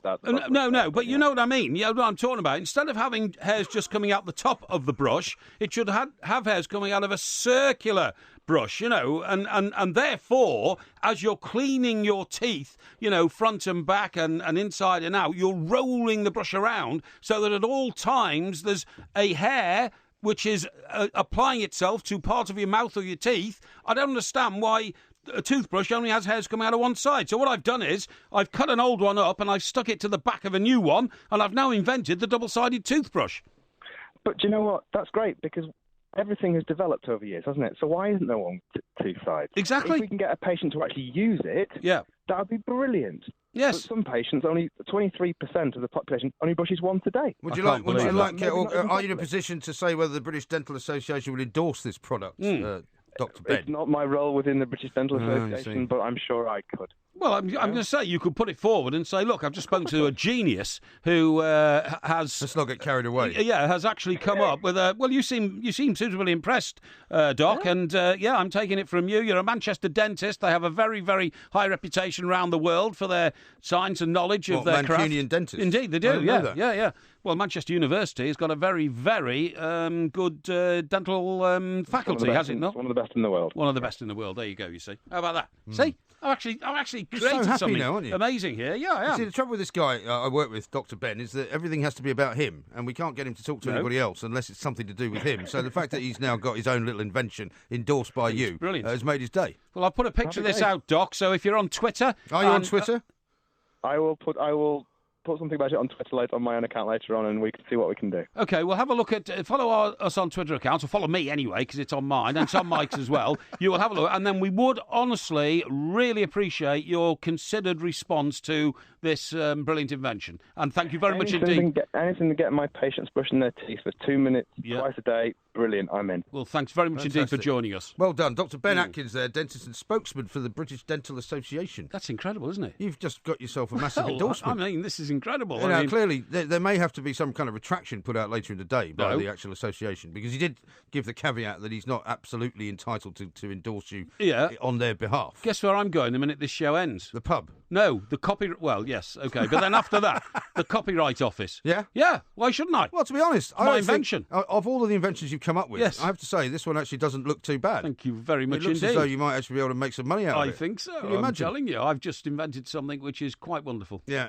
I think you may have to work on the way it looks, though. Well, listen, this is just, what do you call it, a prototype. Yeah, I mean, by the time Also, are these two old toothbrushes that you owned? Yes, they are. Why would you buy an orange toothbrush? Well, asking. You buy a packet of 3, and one of them's orange, the other one's I don't buy blue, toothbrushes in 3s. I buy them singly. Oh no, I buy them in 3s. Because I'm an electric toothbrush, right? But I also now buy those ones that are electric, disposable toothbrushes, which are brilliant. Oh yes. Yeah, they cost about £6, but if you get them in a sale, they're only £3. And what? Sorry, they've got a little motor in them, right? Oh, I see. And instead of so you don't charge them up you or don't anything. Need to charge them, and when they're done, they're done. Oh, that's good. They're great sounds good. I'm taking it on holiday with me. That sounds very good indeed. Where do you get them from? Any supermarket. Like Boots or something. You could get one there, but I was trying to avoid giving out any names. No, but how many spare toothbrushes have you got in your house? I've probably got about 5. I've got about 20. 20? Yeah. Why? Well, I like to keep a load of toothbrushes. I mean, the reason I've got so many is that if I stay in a hotel, I usually take the toothbrush kit with me just because I can use it another time. Plus, if somebody comes to stay over, you give them a toothbrush. Yeah, well, that's true. Also, of course, it doesn't affect you in your world, does it? No, of course Nobody it ever does. comes to stay over in your house. I don't know what you mean about your dental kit, because, of course, I have a fully packed overnight bag at the ready at all times. Why? Because you never go anywhere. Well, excuse me. I have it in the... Why would you have a fully packed overnight bag? What do you think, you're going to get a phone call from Spectre or something? Excuse me. Mr. Parry, we have your new instructions. I have one in the boot of my car, and that's habit. When we were roving reporters in the old days... you're not a reporter anymore. You could easily have been told that, you're off to somewhere or you stay overnight and all that. You haven't been a reporter for about 30 years. I know, but I still have the instincts of the reporter. It's ridiculous. It's the basic skill of our profession, and it's never left me, put it that way, Yeah, okay? But why on earth, and how often do you go into the bag and sort of reshoot it, as it were? If the stuff's been in there for 30 years in the back of your car, it might have been eaten by moths or something. No, not at all. It's constantly reviewed, put it that way. Yeah. And what's in the bag currently?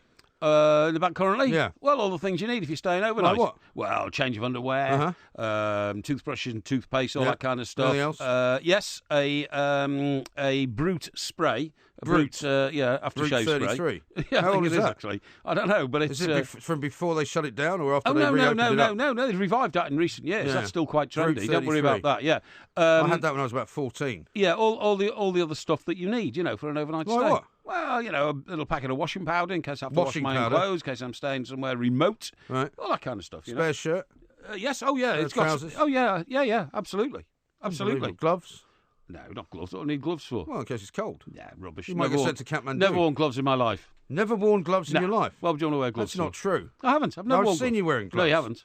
I have. No, you haven't. Anyway, more of this nonsense coming up very shortly. We'll also be talking about this thinnest tower in Brighton, which has been put up. Nobody knows why. And we're going to try and find anyone who's been up it to see whether it's worth doing. You're listening to the Two Mics on TalkSport. This is a repeated programme, so please don't call the show, as you won't get through, but you still may be charged. You're listening to the Two Mics on TalkSport. This is a repeated programme, so please don't call the show, as you won't get through, but you still may be charged. Enjoy.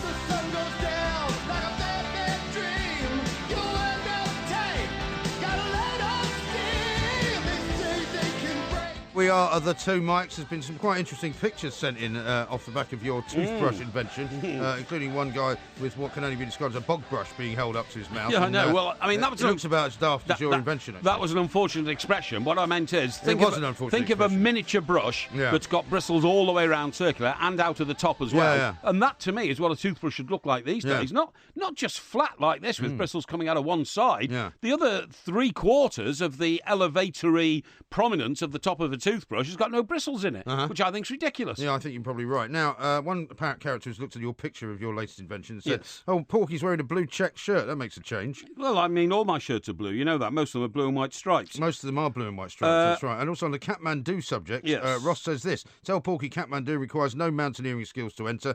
Simply a flight and a taxi will get you to a hotel." Well, that's excellent. Thank you very much for letting me know. I'm not sure I'd want to be flying around at the top of the Himalayas and land on an airport up there.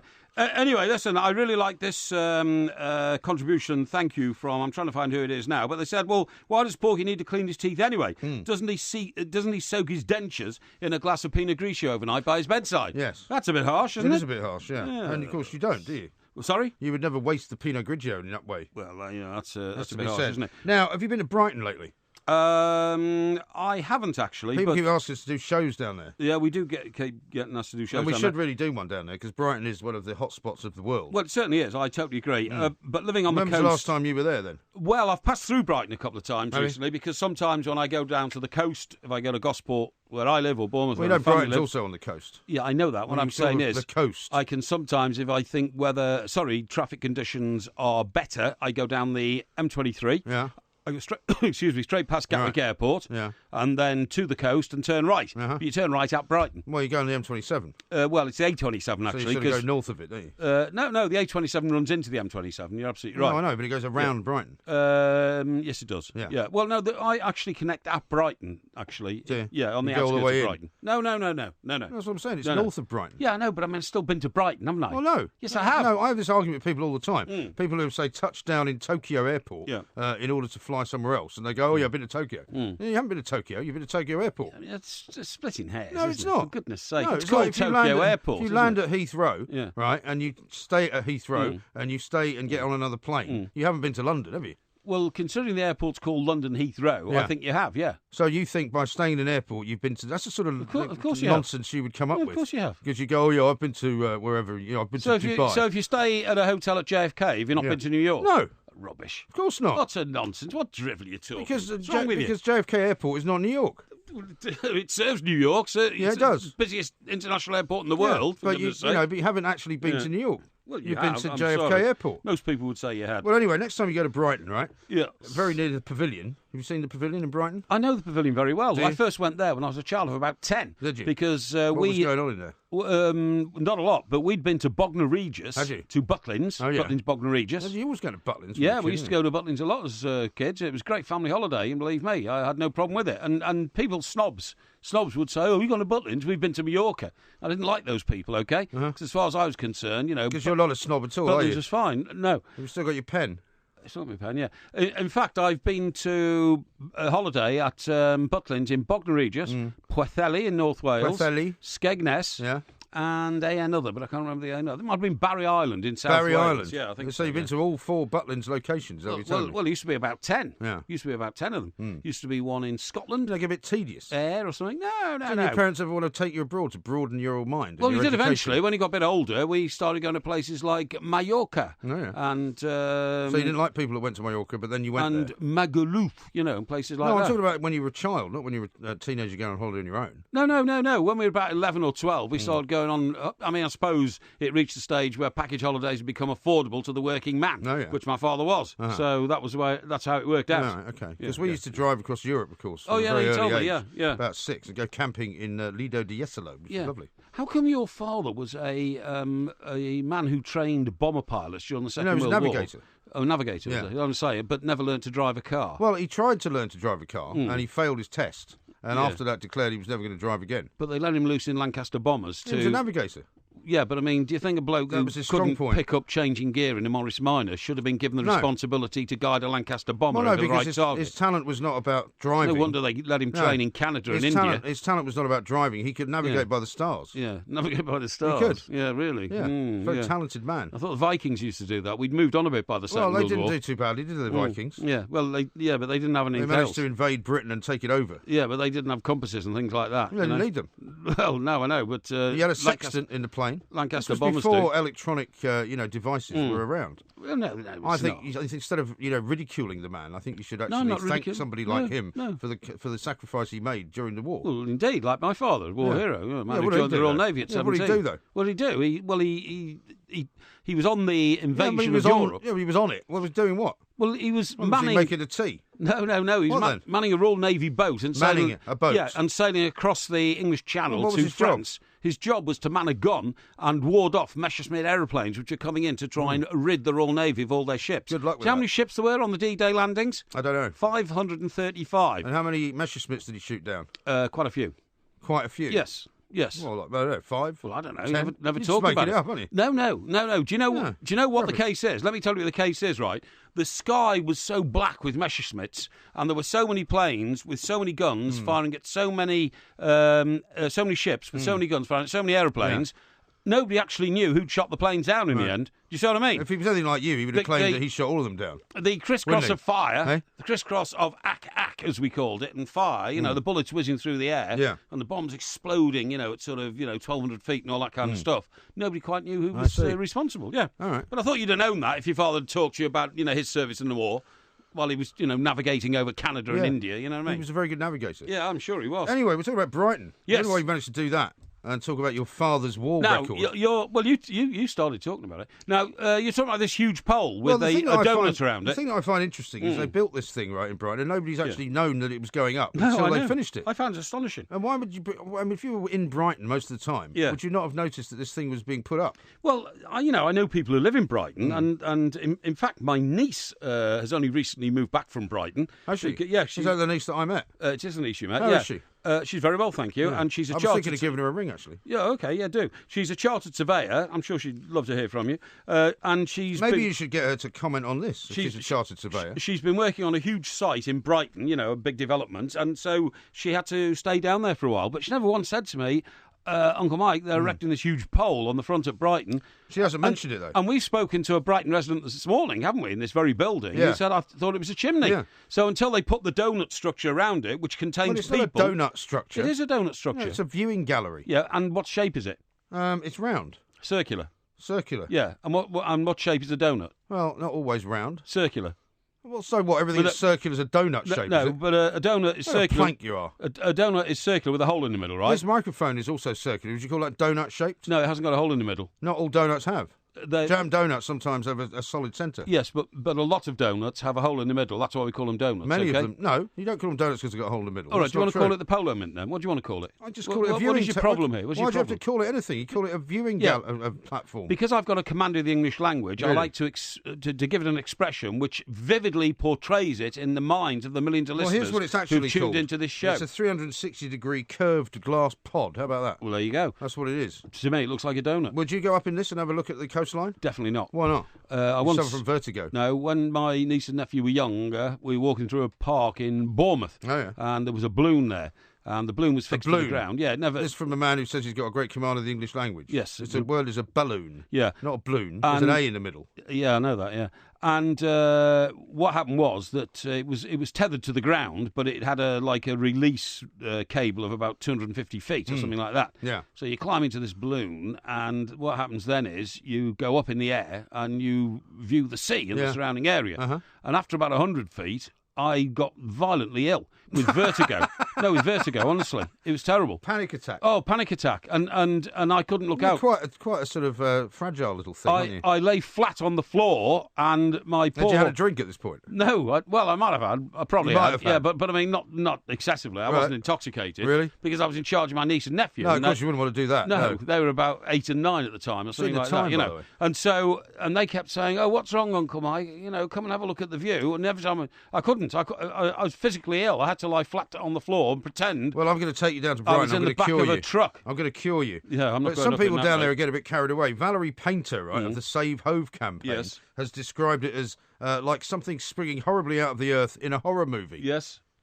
Do you think she's taking it a bit too seriously? No, do you know what? Because I live opposite Portsmouth, we have the Spinnaker Tower. Yeah. And from the day they built that... That's stationary, though, isn't it? It's stationary, yeah, but it's a beautiful, it's the shape of like a harp, really, the shape of a harp, I thought it was more like a shape of a sail. I thought that was the point of it. No, it's called the Spinnaker Tower. Do you know what a spinnaker is? Yes, Spinnaker's something that goes on a sail. It's a type of sail. It is, I agree. So that's why it's shaped like a sail. Yeah, but that's why it's called the Spinnaker Tower. Yeah, but you it's can't... not a donut. No, you can't say it's shaped like a sail anymore because the sails on board the boats that are going to win the America's Cup for this country are not that shape at all. Yeah, they are, actually. It's more... No, they're not. They are. They're not. Sails is triangular. They're not. It's a triangular sail. They are not triangular. Really? They put them in a hangar, a huge hangar opposite me, and they are square. They are not, believe me, any more triangular. Okay, well, we'll have a look at a picture. Yeah, we will. See, Julie Hartley-Brewer's on Sky now. Is Never she? stops, that woman. What's she doing there? Extraordinary. Well, Seems to be a little better dressed on Sky than she was when I saw in this studio this morning. Very harsh. Do you think that's a bit well, we're running late. We're getting that's a trouble. reflection on the people You're she going to works get terrible trouble with the producer. She's going to come in and cut you. She said that before.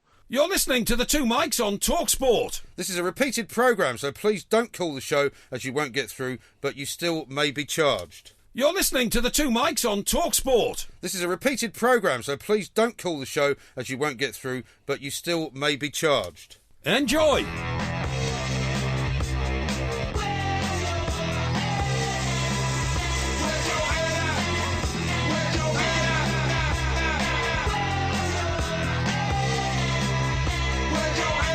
Now, you won't believe this, right? But we've got a tweet from Dylan who says Porky will be pleased, and the tweet is about the Bournemouth balloon, which is closed for the summer after damage caused to it. No, what happened? As of yesterday, the landmark balloon has been damaged and is unlikely to return for the rest of the summer. No, is that right? That's a terrible shame. Yeah. And we don't know what happened to it, though. Well, now you won't have to go up in it anymore. Well, I wouldn't go up in it anymore, believe me. The council would not reveal the nature of the damage or what had caused it. You sure it was only nothing to do with you? Well, it's nothing to do with me. I wasn't down there. But my niece and nephew wouldn't have me back in it anyway. They were hopelessly and horribly embarrassed. They must have been They embarrassed. were by my lack of aerial ability, I suppose. Is the that's word. awful. Steve says this: Is Porky donut shaped? A round hole where the brain is supposed to be. What? That's a bit harsh, isn't it? And Davey says knew something happened to Porky in his adolescent years to make him the snob he is today. Well, I'm not a snob today, and that's a terrible thing to say. I've got a few... now, you see, you've set everybody off now about my sartorial style. Young Liz, the picture of you that went out has set everybody off. Who is a regular... We've got a guest to talk to. A regular listener. Just hang on one second. We're going to speak to Mark Dorr. We don't want to keep him waiting too long. Porky's entire shirt cupboard is made up of blue and white. You plank or another new listener. So I think she's correcting somebody who's been rather critical. Thank you, Liz, for your support. Okay. Right. Thank you very much indeed. Now, we're going to talk to Mark Dorr. He's the Chief Executive of the Association of Employment and Learning Providers. Excellent. Okay. So this is a guy who knows all about trying to get young people into employment Well, that's very in important. various ways, because we've been talking for years, right? Ever since the Blair Revolution, if you wish to call it that, that so many people went to university, but actually came out with degrees that were worthless and came out with a load of debt. Yeah, that's true. And so people are wondering now whether actually fewer people should go to university and they should learn instead some kind of trade. Yeah. Right? Yeah. Let's talk to Mr. Dorr and see what he makes of it all. Mark, a very good afternoon to you. Hi, good afternoon to you as well. Thank you very much for joining us. Yeah. I mean, is it finally hitting people and finally the sense of it is being seen that it's not necessary to send your kids to university and have them rack up a load of debt and learn get a qualification which actually doesn't really mean anything? Yeah, I mean, I think this is not about criticising university. For some people and in some courses and some universities, it's absolute. Oops. Where's he gone? I don't know, he'll be back in a sec, I'm He'll be sure. back in a sec, I mean, the point he's making, mate, you've got two lads, right, who are, variously just verging on teenagers and that sort of thing, okay? Well, one is has just finished his first year at secondary school. Exactly, that's right. Do you know the amazing thing, though, when they came in last week and we were talking about work experience and that kind of thing, in the secondary school system now, in their third year, effectively, when he'll be only 13, they're supposed to go off for 2 weeks work experience. In the summer, in their own time. Yeah. Yeah. Yeah, but I mean, it seems young, doesn't it? It does seem very young because I think people people feel uncomfortable in an adult environment at that age. Yeah. I think when you're a student and it's your third year, usually 20 or 21 or something like that. I mean, you say that, but I mean, I suppose, you had a job probably when you were that age, and I mean, when I was a newspaper boy since I was 8. That's what I mean. Yeah, 8. That's very young. Yeah, but I mean that was a specific job for a youngster. Yeah. But working in an adult environment, working in an office here, you know what it's like. Most people, because they're busy and because they've been in the job a long time, don't have a lot of spare time to give to a youngster who they see as actually a bit of an irritant. Well, that is true as well, because in most places, certainly in the media world in which we've inhabited for many years, I mean, it's no longer the kind of, shall we say, overburdened with people business that it used to be. I mean, when I worked for the Daily Express, when I first came back from New York, and you'll be able to tell a story with an even bigger number, I think there were 27 reporters, news reporters at the Daily Express. Now I think there's about 4. Yeah, when I started on the Daily Express in Manchester, which was their second subsidiary northern office, but had a completely separate production unit, produced their own paper, there were 22 reporters in Manchester. Yeah. I mean, it was quite amazing. There's now 1. And that's what I mean. So, I mean, everybody's now under more pressure. They're doing more jobs. Exactly. So I'm not certain that sending 13-year-old kids out into office scenarios is a good thing. Neither am I. Having said that, I mean, I got my first job working in a bakery when I was 14. Yeah, well, exactly. That's what I'm saying. If you want to do it, you do it. The report that we've got here, which led to Mark Dorr coming on and talking to us, I don't know what I'm sure he'll be coming back, was that the old myth about... You've jinxed it, haven't you? I don't think I have. The old myth about if you get a degree, you'll set yourself up for a good job for the rest of your life is now complete tosh. Although figures will still say, presumably, that if you have a degree, you're more likely to earn more money. No, I don't think they do. Really? But what the basically the report says is, and this is a report by the Intergenerational Foundation, they say if you still go after those... I've never heard of them. No, well, they're a think tank who produce reports like this so that we get things right. And what they say is if you go for an established profession, which is still, very much needed within society, right? So medicine and dentistry come at the top. You can expect a starting salary straight out of university, although you have to do, I think it's 6 years to become a dentist or a doctor. I think it's quite a long time. Yeah, quite a long time, of £28,000. However, if you go for a degree that has less worth to society, and they put within that design and even, in fact, sadly for us, media studies, but that's because there are so many media study courses now. Well, that's because everyone wants to work in the media. Yeah, of course they do. But if you who can blame them? Well, who can blame them? Look at the fun we have. And look at the example we set. Bladderation in moderation. Of course. And not for me today. I've got to rush off, by the way. Well, why? You think I was going to buy you a drink after the show? Well, I'm just telling you, and I'm just telling you now that I'm not interested in... But yeah, I've spent too much time with you. Yeah. I can't wait to see the back of you on Friday afternoon. I've got to go and get my dog. You're not playing and push off somewhere I've got to go and get my dog. I just want to finish. Sorry to interrupt your flow. Design and media studies, 16,000 if you get a job. But 1 in 3 don't get a job when they come out because there are far too many graduates in design and media studies and far too few jobs. And also, a lot of them find themselves having to take jobs which have got no resemblance to what they thought they were going to do. Well, and the trouble is, of course, with all of that, is that even if you then go to, say, some fast food outlet without wishing to name any names, they might be hiring the people with degrees ahead of the people that haven't got them, which pushes everybody further down the old ladder, doesn't it? Ever since I left the King's School Chester and went into higher education, I always thought...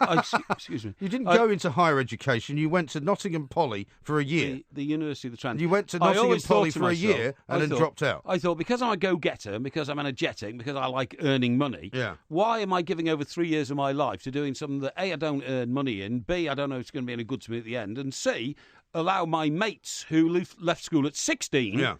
to get on the career ladder 5 years ahead of me. And did your mates who left school at 16 suddenly leapfrog over you then? No, I never allowed that. In terms of their money-making potential? No, I never allowed that to happen. One of them did, and I've told you about him before. His name was Jez Newton. And he went into... give his name away. No, well, I've told you about him before. He went into retail, and in Liverpool at the time, there was a big sort of retail food industry. Park Foods, I think, was there, and Littlewoods, the store, and all that kind of, all that kind of stuff, all built on the foundation of the Moores family, who Littlewoods Pools and all that. Right. And he went into that, and I know he had a great career. I mean... Doing what, though? Well, in the retail industry, he became... Yeah, but see, I don't understand what that means. Well, it means he became a senior executive in a retail group like Tesco's or something like that. Buying and selling stuff. Yes, that's right. And I don't know which one it was. Maybe he was the buyer of fruit at Tesco's or something like that, or something like that. But is that a well-paid job then? Very well paid, because you travel the world finding the best fruit. All this idea about, just order some oranges from Spain. That's not the way it works. Yeah. You go to Israel, you go to Spain, you go to South Africa, you go to South America, and you find out where are the best oranges. He was telling me about a friend of theirs who's the buyer of wine for one of these big supermarkets. I don't know about that, mate. He said the greatest job in the world. Yeah, I bet you go to South Africa, you go to Australia, you go to the New World, you go to Chile, Argentina, I bet America. you asked for a few free bottles, did you? Well, I didn't know. I was a few told... free cases. No, I didn't actually. No, I'm quite happy to buy my wine. You would do. Now, Graham points out that you made a bit of a blunder earlier when you were talking about where you used to go on holiday. Magaluf and Mallorca, he says. Magaluf is in Mallorca. El Planco. Yeah, but so is Arundel. We went twice. One year we went to Arundel, which is in Mallorca. I've been to Arundel. Arundel. Arundel's got a nice castle. It has. In fact, that's on the route of the A27 it from is. Brighton it to Portsmouth. And you go past Lancing College as well. Lancing College, yeah, very fine. Very nice part of the world. Very fine, yeah. When I go down the A3, by the way, to the coast, I always pass a place called what's it called? I don't know. But it's Winchester. It's a small town just beyond Guildford. Oh, Charterhouse. Oh, Charterhouse. But the only thing there is a magnificent school called Charterhouse. Nothing to do with Charterhouse, Cambridge. No. Although there may be links. I mean, it's a fine academic establishment, so there could well be links there. Getting back to what we were talking about, right? We haven't got much time now. The best bet for young people, and this has been proven over the last 5 or 6 years. Proven. What we've done is we've reduced the amount of people working for the state. We don't want to be a state. Are you sure about that? Yeah, well... I'm not sure that's true. Well, if we haven't, certainly the figures show that more and more people now employ themselves, run their own little businesses. Well, that's possible. And that is brilliant. But don't forget, since devolution, right, you've now got an entire business up in Scotland, in Edinburgh, which you'll see the Scottish Parliament. Yes. They've got a big building full of 3,000 civil servants that then administrate the Scottish Parliament. I think you've got the same in South Wales, in Cardiff, down at Cardiff Bay, and you've got something slightly smaller but similar over in Belfast. I totally agree. And I think the economy of Scotland is now akin to like a satellite Soviet country when the Iron Curtain existed. It was always a place where a lot of public sector jobs existed. I'm about to say, I think as many people work for the state in Scotland as used to work for the state in Poland or something like that. You know what I mean? Absolutely. And one wonders about whether or not that's a good idea, considering the Polish plan didn't work. Yeah. And they had to cancel it. The Polish plan? Well, it didn't. It collapsed, didn't it? Communism collapsed. Plan? The Warsaw Pact economic plan, the 5-year plans, the agricultural plan, build tractor factories and produce tractors. Yeah. But, excuse me, Commissar, we have nobody to sell the tractors to. Yeah. That doesn't matter. Okay. Just keep building them. All right. And what have we done? We've built them. Well, drive them off somewhere, and then nobody will see that they're all piling up. You could sell them to somebody else. Well, you can't, because they were no good. They were rubbish factory tractors. Because what happened was, the West, like Japan and Britain... I don't think Japan is generally considered to be in the West. Well, the Western society, right? So Japan, Massey Ferguson in Britain, and Germany, who have great engineering companies, they built good tractors. Yeah. So everybody around the world would say, if we want a tractor, we'll go and buy a good tractor. They wouldn't go to Russia and say, could you sell us some of your rubbish tractors, please, because we have fields to plough. The Russians would say... they just turn up with a guy with a big gun and say, you will buy my tractors. If there's something wrong with them. Yeah, I give you 3 tractors for 2. Why? Now... Well, because the first 2 will keep falling to pieces, and the third one you can take the spare parts from. Exactly right. Now, coming up in the next hour, we've got Porkyvision, of course. We've got lots more to do, many more people to talk to as well. You're listening to the 2 Mics on TalkSport. This is a repeated programme, so please don't call the show, as you won't get through, but you still may be charged. You're listening to the 2 Mics on TalkSport. This is a repeated programme, so please don't call the show, as you won't get through, but you still may be charged. Enjoy.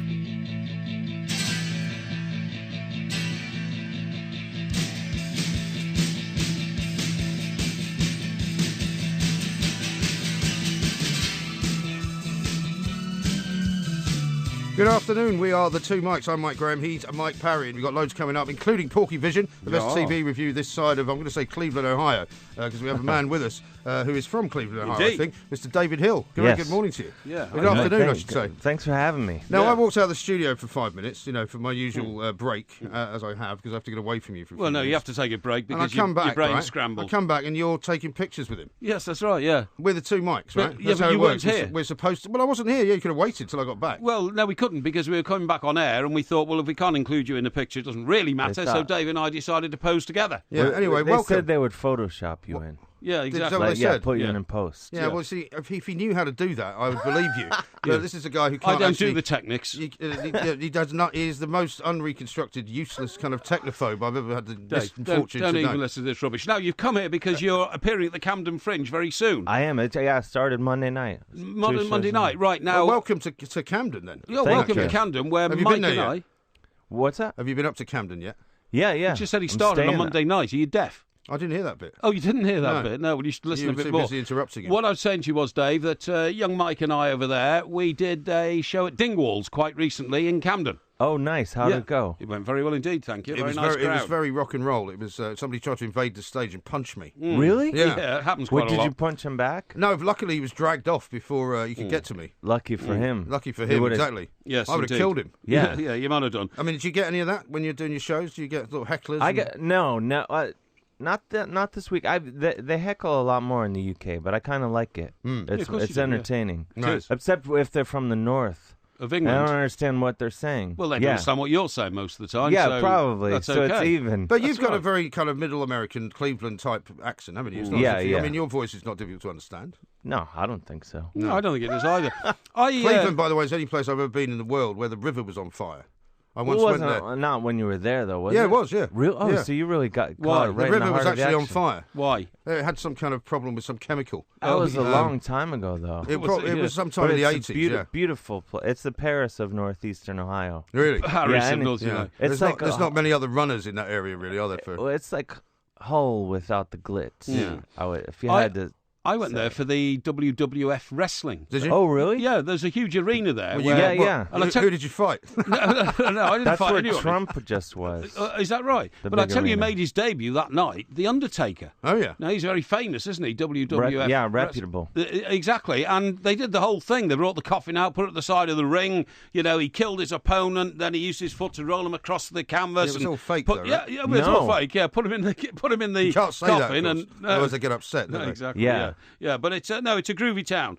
Now, tell us, are you on a tour of England, Dave? No, just Camden Fringe. But I'm coming back next month. What I'll be for? Back to London for London Podcast Festival. Okay. Are you doing the Edinburgh Fringe, maybe? No, not this time. I've done it a couple times. Have you? Okay. Hopefully I'll do it again. And how did you find it? Because we're going up there next month. I love it. Yeah? We have nothing like it in America. Most Americans couldn't handle it. Why? It's too much. It's like a salmon swimming upriver to mate. It is kind of, it's kind of mad, isn't it? Yeah. We don't have a festival. Most you do in the States is like a few days. Yeah. Not like a full month. And also in America, things are a lot more kind of organised, aren't they? You'd have to say. I mean, they're very sort of straight about stuff like that in the States, whereas here it's kind of a bit chaotic, a bit sort of slightly anarchic. Yeah. I had to like fight my way through, drunk people to get to my show. Yeah, it's like that every weekend in Edinburgh. That's right. It's good. But there seems to be more of them, though. It's character building. Now, Dave, you're also host of your own radio show, The Goddamn Dave Hill Show, and this is from Jersey City, no less, yeah? Yeah, right across the river. That's pretty exciting, because that is Frank Sinatra territory, is it not? Hoboken, yeah. Okay, next town over. Sopranos land as well. Yeah, we got it all out there. But yeah, it's right across right out of New York City. But yeah, Monday nights. That's what I'm going to do here at the London Podcast Festival. I was once described, one of our friends in New York, who is still with us, I think, I was going to say sadly, no longer, he once described driving down through that part of New Jersey as like driving through an old transistor radio. Because it kind of looks a bit like that, when you're driving down 95 and the turnpike's there and you look to the right and there's all these weird sort of structures, very industrial. Yeah, and that's it. That's exactly at the beginning of The Sopranos, when he's going through the tolls and all that. Yeah, right. Yeah, it's right excellent. Now, magic. Do you do much on TV over there, Dave, or are you going to be doing much on TV? Yeah, I'm on the show At Midnight, which I think is coming over here. Yes. I'm on the Sam B, Full Frontal with Sam B, with Sam B from The Daily Show. Mm-hmm. Amy Schumer, Inside Amy Schumer. Is that on show. Comedy Central over here? Yeah. Yeah, okay. Yeah. Now, you also wrote the theme for Last Week Tonight with John Oliver. Yeah. Now, John, funnily enough, we were just talking about John Oliver the other day because, were. I mean, he's a guy who went over to America as a kind of relatively unknown British comedian and has done incredibly brilliantly, it hasn't worked he? out pretty well. Yeah. I mean, what is it about guys like him, do you think? And also James Corden, I guess, as well, who have gone, and he was a reasonably big star here, but he's gone sort of mega. Corden was brilliant. Yeah, but he's gone mega over there, and you kind of go, well, there are some British comedians that Americans wouldn't get at all. Yeah, I don't know. Well, John, John's great. I think he just came over and found did the Daily Show is great on that, and his new show is the best show on television. Yeah. I think. And I mean, as far as somebody taking over from Jon Stewart goes, I mean, that's a pretty tough thing to crack, isn't it? Yeah, Because you'd think a lot of people would just go, oh, no, you're not as good as Jon Stewart. But he actually is. But I think his show is better than the Daily Show ever was, I think. Do you think he'll move the slot now? Because there's a debate going on in this country as to whether James Corden should stay where he is because he made it so much his slot, or should he move, a bit earlier into the schedule and to like the 11. Yeah, this is very controversial. What I'm going to say, but I think he should take the 11:30s. I watch Colbert, and I would rather see him at 12:30 when he can really be himself. Do you guys get that show here? Yeah, no. I don't think I've seen that. No, but I know what you mean about the later you get into the night, the more you can get away with more. Yeah. I think he would be better suited then, but at that time, and then James Corden and Jimmy Fallon can do the more fun and games type stuff. The more sort of family oriented. Yeah. And Colbert. Well, not really family, but I mean more acceptable. Well, I mean, face but like carpool karaoke, which has become this massive thing. Yeah, brilliant. It's brilliant, isn't it? I mean, because of the people he gets in their car to do it with him. I saw the Michelle Obama thing, and you've seen Adele doing it. Yeah. And Chris Martin from Coldplay, and it's Elton John. I mean, you could put that out any time of the night. Yeah, people love it. They do, don't they? Yeah. But yeah, I mean, I don't think it'll happen though. I mean, who knows? I don't know. Well, we had a secret meeting with somebody that we're not going to mention, right? Exactly. Who is loosely involved in television in this country, right? Who is it? It's supposed to be heavily involved, but it's loosely. Yeah, but I mean, they're all. I mean, TV executives are all mad, basically. They're all bonkers. Yeah, they are. And they're telling you about how they're having a nervous breakdown in front of you. Their teeth you don't have to give away too many details. No, okay, yeah, fine. Because that would maybe reveal who it is. Who is it? We can't do that. Just tell us who it is. No, we can't. Sworn to secrecy. It's an exclusive. Sworn to secrecy. I guess you can't give an anything. exclusive on your own show. But I mean, the other question is about American comedians coming the other way, because not that many work either in this country. So So what's that about? I don't know. I think I like it here better for comedy. I think the audiences are a good audience here is better than anywhere. I think. Yeah. I mean, I think people in this country find pretty much everything funny. Oh yeah, even tragedy. Well, which helps. It's better. But you guys, you've been around for longer, so you're further ahead. Well, he certainly has. No, I'm more experienced. That's what he means. Yeah. I see now, Dave, you're based in New York City. What venues have you played there? Because Mike and I both lived there for a good part of our working lives. I do Union Hall a lot, Upright Citizens Brigade Theater, Bell House. Yeah. Do you live in the city now? Yeah, I live in the West Village. The West Village, very nice. Yeah, that's nice, yeah. My daughter used to work in a restaurant in the West Village. That's right. Oh, yeah, what one? Spazzo's. You remember Spazzo's? It's down by Christopher Street.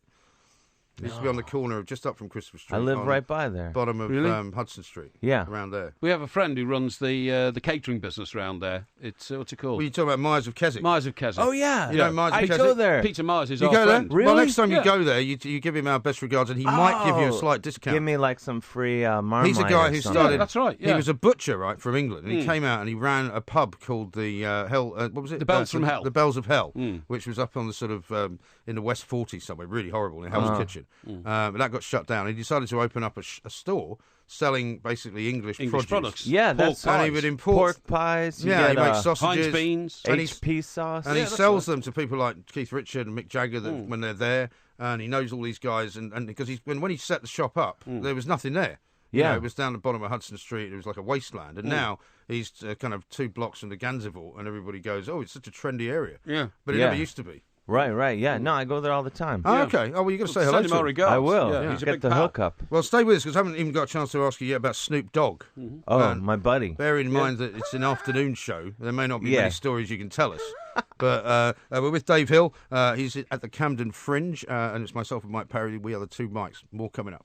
You're listening to the Two Mics on TalkSport. This is a repeated programme, so please don't call the show as you won't get through, but you still may be charged. You're listening to the Two Mics on TalkSport. This is a repeated programme, so please don't call the show as you won't get through, but you still may be charged. Enjoy. Gotta take it from me. It's a wonderful night. Come on and break it. We are the Two Mikes. I'm Mike Graham. He's Mike Parry. We are going to Edinburgh, but we have a man with us who is going to be on tonight in the Camden Fringe, Dave Hill, with a show called The Trouble with Harry. I guess I should ask you about the show before we ask you about Donald Trump and Hillary Clinton, which is what I also want to talk to you about. Well, yeah, it's a new. Well, there's some greatest hits in there and some new material. And how do you work that out, actually, in terms of what you do? Because in terms of coming over here. No, in terms of like what you keep in, because some people who are coming to see you, they know what stuff you do. They like to hear some of the old stuff, but they also want to have something new. How do you work out which old bits to keep in, if you like? I think if I still enjoy performing it, then and I can be excited about it when I'm saying it, then I still like doing it. But when you're just like I won't keep anything if I can feel myself not caring at all. Yeah, but I would. I mean, yeah. And then also I try to change this. Come up with as much new stuff as I can. Right. Okay. So tell us about the presidential election scenario. I know you've probably escaped it for a reason, but I mean, yes. Donald Trump is, you'd have to admit, some kind of phenomenon, isn't he? Yeah, I mean, they told me I couldn't swear on the show, so the words that I would use to describe him. We can always dump it. Well, you can? Oh, no, they're saying they can't. Don't. Oh, no, apparently we can't. Well, I like, because does the dump button not work? There's a word that you guys use over here. Usually men call other men this word, but you can't say it at all in America. No. But you can say it here, but that's the word I would use to describe him. You know the word. Yeah. Yes. You can't say it. Add some other words ahead of that word. Yeah. Okay. But isn't that the point, though? The reason he's being successful is because the people who he is kind of appealing to are those who hate people like you and what they call the liberal elite. Yeah, or the ones who think of themselves as the clever people. My sister lives out there, and she's a Democrat, of course, champagne socialist, right? And I keep having these rows with her because she's like, these people shouldn't be allowed to vote. I'm like, well, that's very democratic of you. Just because you think they're too stupid to vote because they want to vote for somebody you don't like. Yeah. It's unfair, isn't it? Right. Yeah, it's totally unfair. But that being said, he is popular with idiots. That's true. Statistically. Well, but he's been very clever to realise that there are a lot of idiots in America, and they'll vote for him. Yeah. He's the first man to have kind of honed in on that. Yeah, on the idiot candidate. Yeah. But doesn't he give you a lot of material, though? I mean, don't you draw from the absurdities of some of the things that happen? There's so much of it now, it's almost no one wants to hear about him. Though I did work with him one day. Who, Trump? Yeah. Yeah, really? Tell us. I worked with him in 2004. I wrote ringtone. Remember when celebrity, it'd be a celebrity ringtone, your phone would ring and it'd be like, hey. Yeah. So it was during the ringtone boom of the early 2000s. I got hired to write ringtones for Donald Trump, and I went to his office. Really, yeah. And sat there with him. Well, Trump Tower? Yeah. Yeah. And so he would say things and it would come out of the phone when it rang? Right, yeah. And I had to go, and I thought I would just write, you're fired. And they're like, well, you can't say that because NBC owns the rights to you're fired. So just to give you a sense of what kind of negotiator he is, he didn't even get the rights to his own catchphrase. So this is who we're among all the other reasons. There's just one more reason. But I went and, the place, his office is just gold. It looks like a blind decorator was given an unlimited budget and told he'd never work in this town again. It's just gold, and it's hideous. Horrifying. Yeah, I bet. But and he walks in looking all Trumpy. He was very nice. The whole Trump Tower kind of edifice is just horrible, isn't it? Yeah, absolutely. But it's like a cartoon character's version of a rich man. But isn't that so why it's even more ridiculous that he's actually got to this point? And the trouble is, every time somebody says, oh, he'll never do that, something will happen and, he'll fail or he'll make some stupid comment. He keeps making stupid comments and getting himself into trouble. Yeah, you can't even keep track. But the people who like him just keep liking him. Yeah, well, I don't think, I think if he won, it wouldn't be that hard to just... pretty soon everyone would be wearing jack boots and. See, I think that if he did win, it might be a wake-up call for the system. But I don't think he'd actually ever get America into any terrible trouble because he wouldn't be able to. No, there's too many safety clauses in everything America does. When you actually met him and saw him, did you get the sense that he is completely deluded about his own sense of importance? No, this is the one thing, and I feel like maybe we're getting down to the wire. The one thing that I kind of liked about him is you get that he knows he's playing a character. He's kind of like... It made me... I hate to say that I like him at all, but it made me kind of like him in that, he's a performer too. Yeah. He's playing this character. And so it gives me the tiniest hope that, come November, he'll just go, ta-da! I was just kidding. I was just joking. Congratulations, Hillary. Here's the real Trump. Yeah. And actually, I got nothing. Well, exactly. I mean, how can you be a guy that actually advertises, Trump steak and all of that stuff that was useless that nobody bought? Yeah, Trump vodka. Trump vodka and Trump Airlines. Trump University. Trump. I mean, the list is endless, right, of stuff that he's messed ties. up. And then he keeps denying. And also, he's a kind of, he's a sort of pathological liar. I mean, it's a bit like you in some ways. I mean, he'll say anything. He'll say anything to get out of the situation he's in. The greatest story about him that we've heard over here is that he actually puts on a voice, pretends to be his own senior PR consultant, and rings newspapers up to say Donald Trump is now dating, the world's most beautiful woman, and he's just completely He did mad. a lot of that, I believe that. I mean, look at his Twitter feed. Yeah. He's insane. Yeah, he's the first, and he would become the first Twitter president. But the other ridiculous thing for me is that Hillary Clinton is such an unlikable person. Whether she was a woman or a man, it wouldn't matter. But the fact that she's the great hope of the sensible people is kind of frightening. Yeah, that's I think they should just give Bernie Sanders the East Coast or something. Yeah, be done with it. Well, we have a few problems with Jeremy Corbyn in that area. We certainly do. Lots of people think he's a good idea as well. But let's talk about Snoop Dogg because he's far more entertaining. Snoop Dogg, who of course you may or may not have heard of. Have you heard of Snoop Dogg? Of course I know who Snoop Dogg is. You know who he is. I mean, he's had a few interesting sidelines in his time. Yeah, he's had a diverse portfolio as well. And you worked with him as a kind of support on his tour. No, I did one show. I did Austin City Limits with him. Oh, okay. But I did, I was down there, I did some shows with Ryan Adams. Do you know Ryan Adams? Yeah. So Ryan wanted a comedian. So I came down there and did that and then did some other cities with him. And then the Austin City Limits people thought, well, Snoop Dogg's coming. We should probably get Dave. And Dave Hill and Snoop Dogg together at last. Did you have any hesitation? I thought they were kidding. Because they texted me about it, that, they're like, hey, would you want to do this? And I said, of course. But, and the next day I said, we're not still joking around about this Snoop Dogg. They're like, oh, it's done. It's official. Like, it's happening. And then so I told them, I said, my only rule is, like, you have to put me in all the advertisements because no one's going to believe it. And it's going to go horribly. And, like, I just want to get credit for have proof that it happened. But it was actually really fun. But it was, it was like 2,000 people, and maybe half of them were listening and seemed to be enjoying it, and the rest were like, you get the sense that maybe you're not Snoop Dogg. Yeah, why what has this guy got in common with Snoop Dogg? Were they like throwing stuff at you? No. But they were, a lot of people were just drunk and talking. But then terrible. I was waiting to go on. Terrible. It was. I was waiting to go on, and he has these big, security guys, and the guy comes over to me. So I'm standing, backstage on the side of the stairs there, and he's like, what are you doing here? And I'm like, I'm about to go on stage. I'm opening for Snoop Dogg. And he's like, really? And I'm like, yeah. Nobody had told him. And he goes and whispers to someone else, and he's like, okay. And so did you get to sort of hang out with him at all? I didn't. I was supposed to hang out with Snoop Dogg because we were supposed to do like some video interview thing, and then something happened, and he wasn't going to do it. He left. No, he was there. I did meet him. He came out. Yeah. He was a delight. He said he carried a gun at this point. I didn't see any of that. I've heard that, but I didn't see a gun myself. He was a delight. See, that's the other thing, aside from, the political kind of thing that people in this country can't understand, is when you see people walking the streets in these, gun-carrying states. I don't understand. When they're having these demonstrations, carrying, machine guns, automatic rifles. Well, just walking Mr. down Morgan the street. tried to change all that, and look what happened to him. Yeah, well, it's incredible, isn't it? Absolutely incredible. It's insane. I mean, it is insane. It's insane. It's America's. It's most people in America have never been outside the country. They don't know. They're just conditioned to think like, oh, this is the best place and everything we have is the best. It's like, well, you could go to.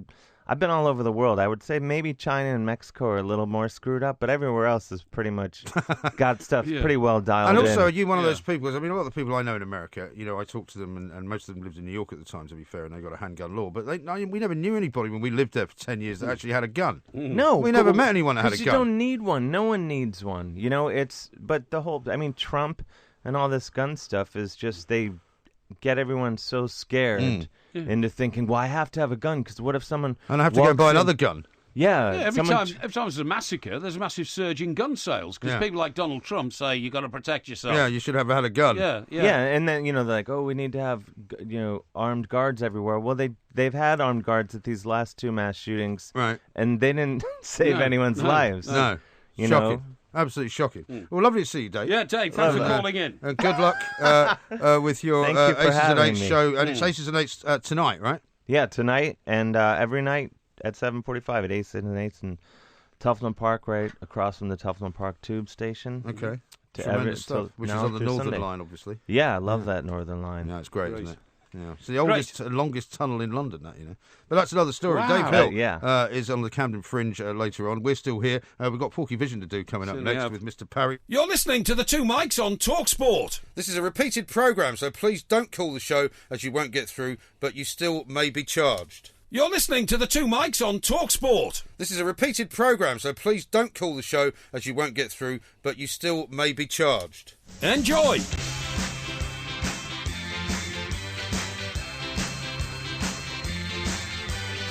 We are the Two Mics. Got a couple of tweets for you, Mr. Parry, before we get stuck into Porkyvision. Gareth says this, Porky on about being in a war zone and then saying booking into a hotel in Keighley. I'm from there. He isn't lying for once. What? I don't know. I think that was from yesterday, wasn't it? I think it probably was, he was talking about. Yep. A couple of people also saying, Steve says this, that interview with Dave Hill is the first time I've heard poor old Porky struggling to be able to interrupt. What? I don't know what he means by that. I don't know about that. He's a very softly spoken and very interesting chap. He was. David says, I liked your guest. I'll try and pop along and see him. Yeah, good idea. Yeah. Yeah. I think that'd be quite a nice thing to do. It's a very good idea, yeah. Staggering, though, when you talk, I mean, when you actually, I don't know if you saw those pictures of the of that demo that was going on. I think it was in somewhere in the south. It might have been in Texas, maybe Austin, somewhere like that. Yes. And all the people who said that because it's a carry state, as they call it, where you can carry a gun quite happily, right? These guys are walking down the street with machine guns. Yes, I know. You know, being watched by the police. Yeah. They're basically saying, we believe that we have the right to do this. It's extraordinary. I think I'm right in saying, aren't I? In some counties in Texas, you have to have a gun by law in your car. Yeah, I think that's right. Or your house to protect yourself. Well, when I drove around down there, you'd see those guys in the pickup trucks and they'd have 3 or 4 rifles behind the seats. Stuck behind the seats. That's right, yeah, I know. Absolutely amazing. Quite astonishing. But listen, we're wasting time here because people really want to hear Porkyvision. Well, they do, so let's get on with it now. Yeah.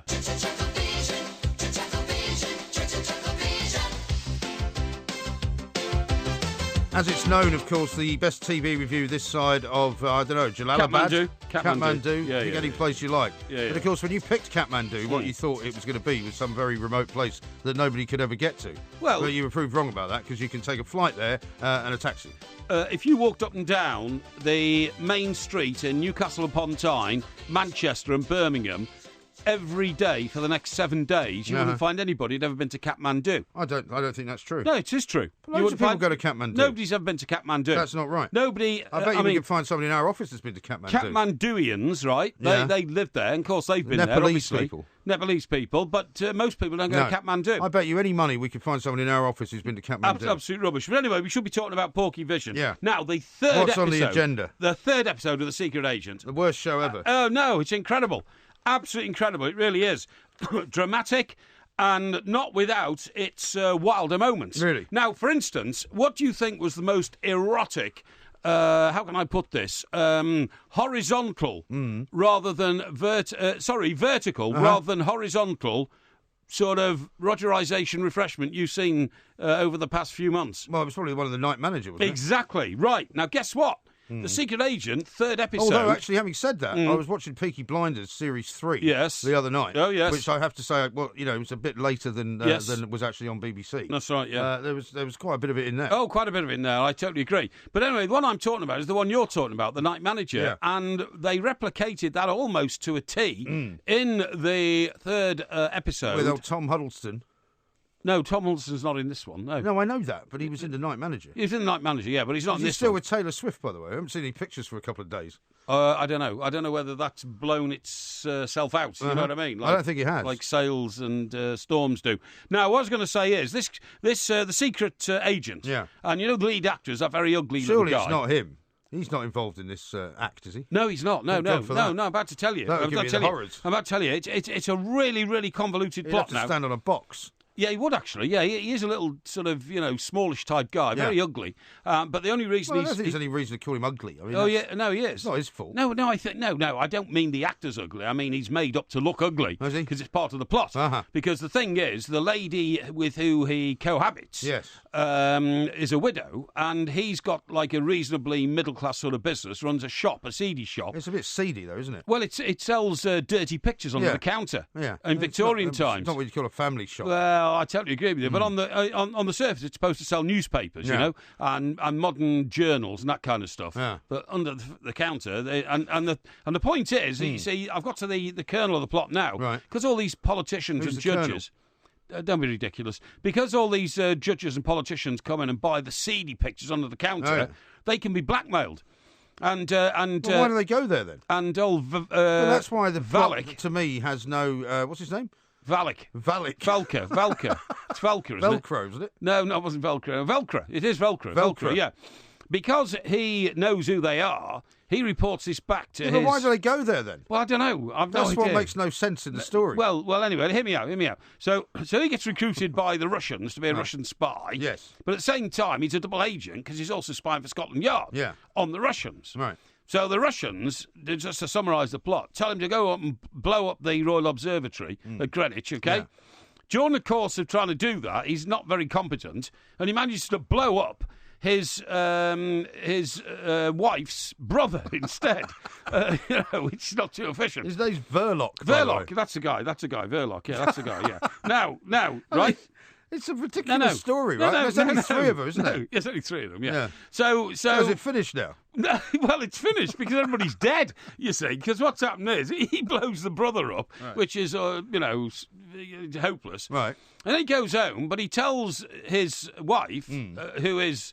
the sister of the mad lad who's he's blown up. Yeah. Because he was a bit hyper, the poor boy. He was, yeah. Yeah, he was a bit hyper, so he ran off with the bomb and then he fell on it, actually. Boom, So it's a big hole in the floor and no brother, you know what I mean? But what happens is she then finds out that he has killed the brother.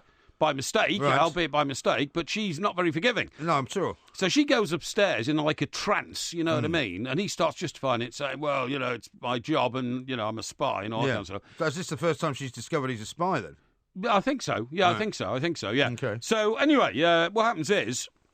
Because she was told he'd blown up the brother by the Scotland Yard guy. Okay. So he didn't tell her? No, he didn't tell her at all. He tried to pretend that the boy... See, they never keep secrets like that. He tried to pretend the boy was climbing trees in Kent. So she said, isn't it nice that he's happily climbing trees in Kent? Dear. And then Chief Inspector Heat.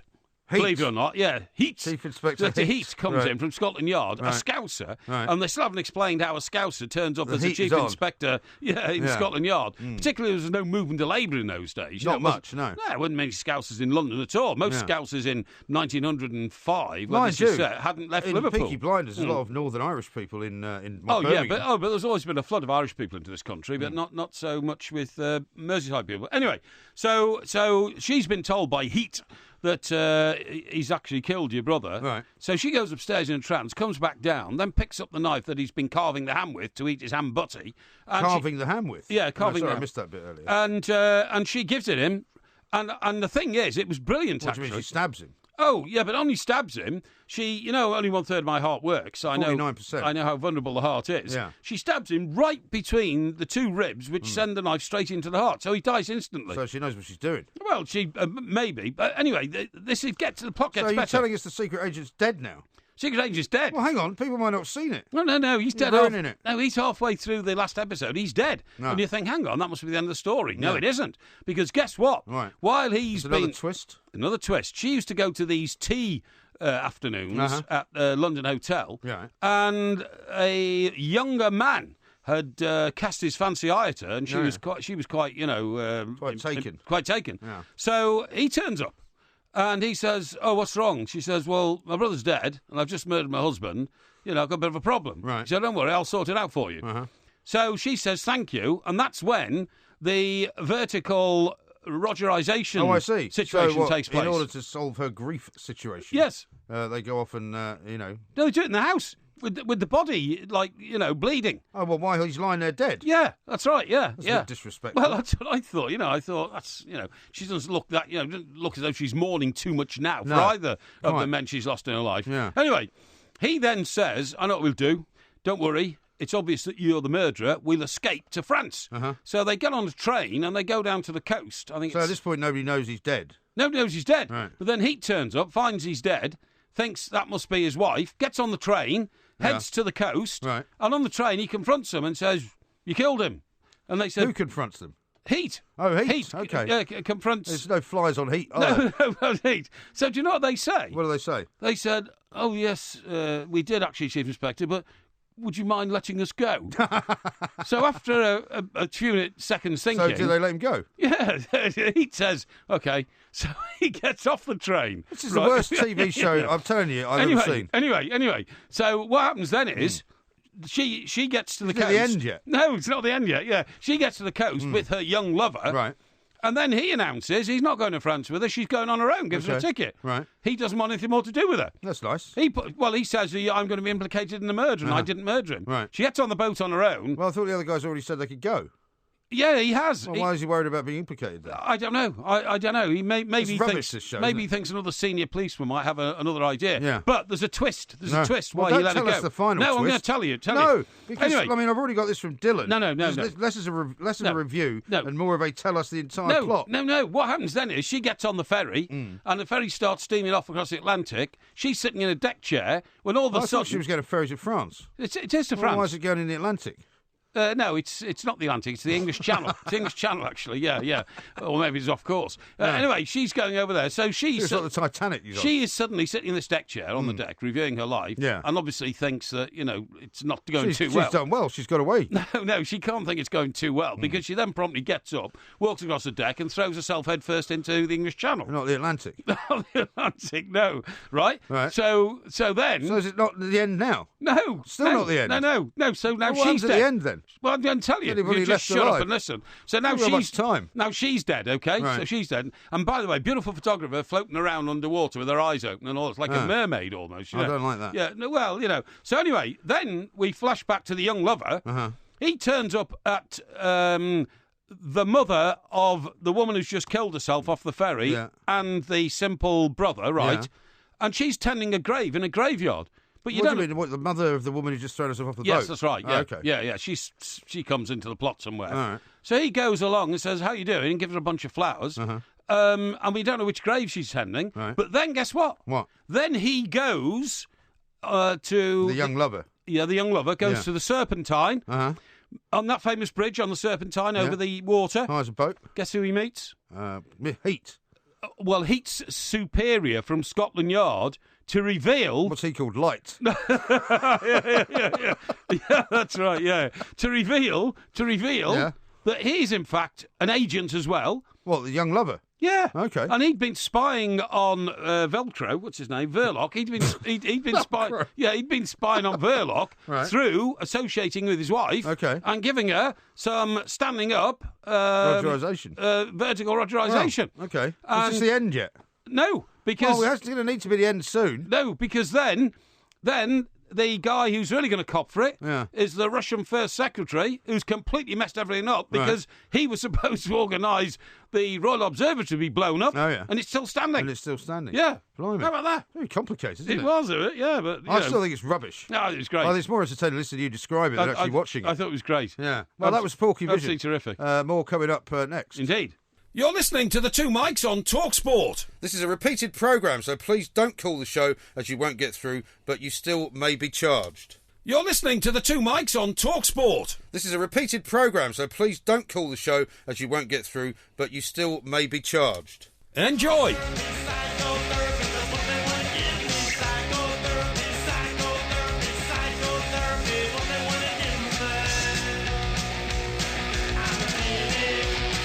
We are the Two Mics. We hope there will be a podcast coming out a little bit later on, but it will certainly be out at some point, slightly earlier than yesterday's, which was just about 10 minutes before the show started. Indeed. Great one here from Roger, yes. Who says, after listening to that review, why Mike Parry didn't replace Jonathan Ross when he left Film Review that's right. is beyond me. That's right, I totally agree. And Russell says, I think Film 17 has a new host. A new host? Yeah. Yeah, well, Is I think you're Film right. 17? Sorry? Is there Film 17? I don't know if it's still going. Yeah. Jono says, in response to my view about people visiting Kathmandu, he says Kathmandu has approximately 500,000 tourists a year. Hardly a quiet little back of beyond Porky. Get it sorted. Yeah, well, I'll tell you what, Craig is amongst many people who won't be very happy. He says, I got a nice bottle of wine in to watch that with the missus tonight. No point now, he's given away the plot. No, I haven't. You have? Well, it's not my fault you can't watch it on time. Yeah, but I mean... You sort of get your act together, pal. Yeah, but I mean, not some people now, as we've said many times, actually don't watch television live anymore. They watch it, later. Well, I can't deprive my audience who want to know about my review of something I've seen. I can't deprive them from the truth, can I? Because half a dozen people want to watch it in delay. Well, more than that, actually. Graham says, can Porky not come clean and admit the only reason he watches Secret Agents is lusting after Vicky McClure? Oh, she'd be the female actress who played old Verloc's wife, I suppose.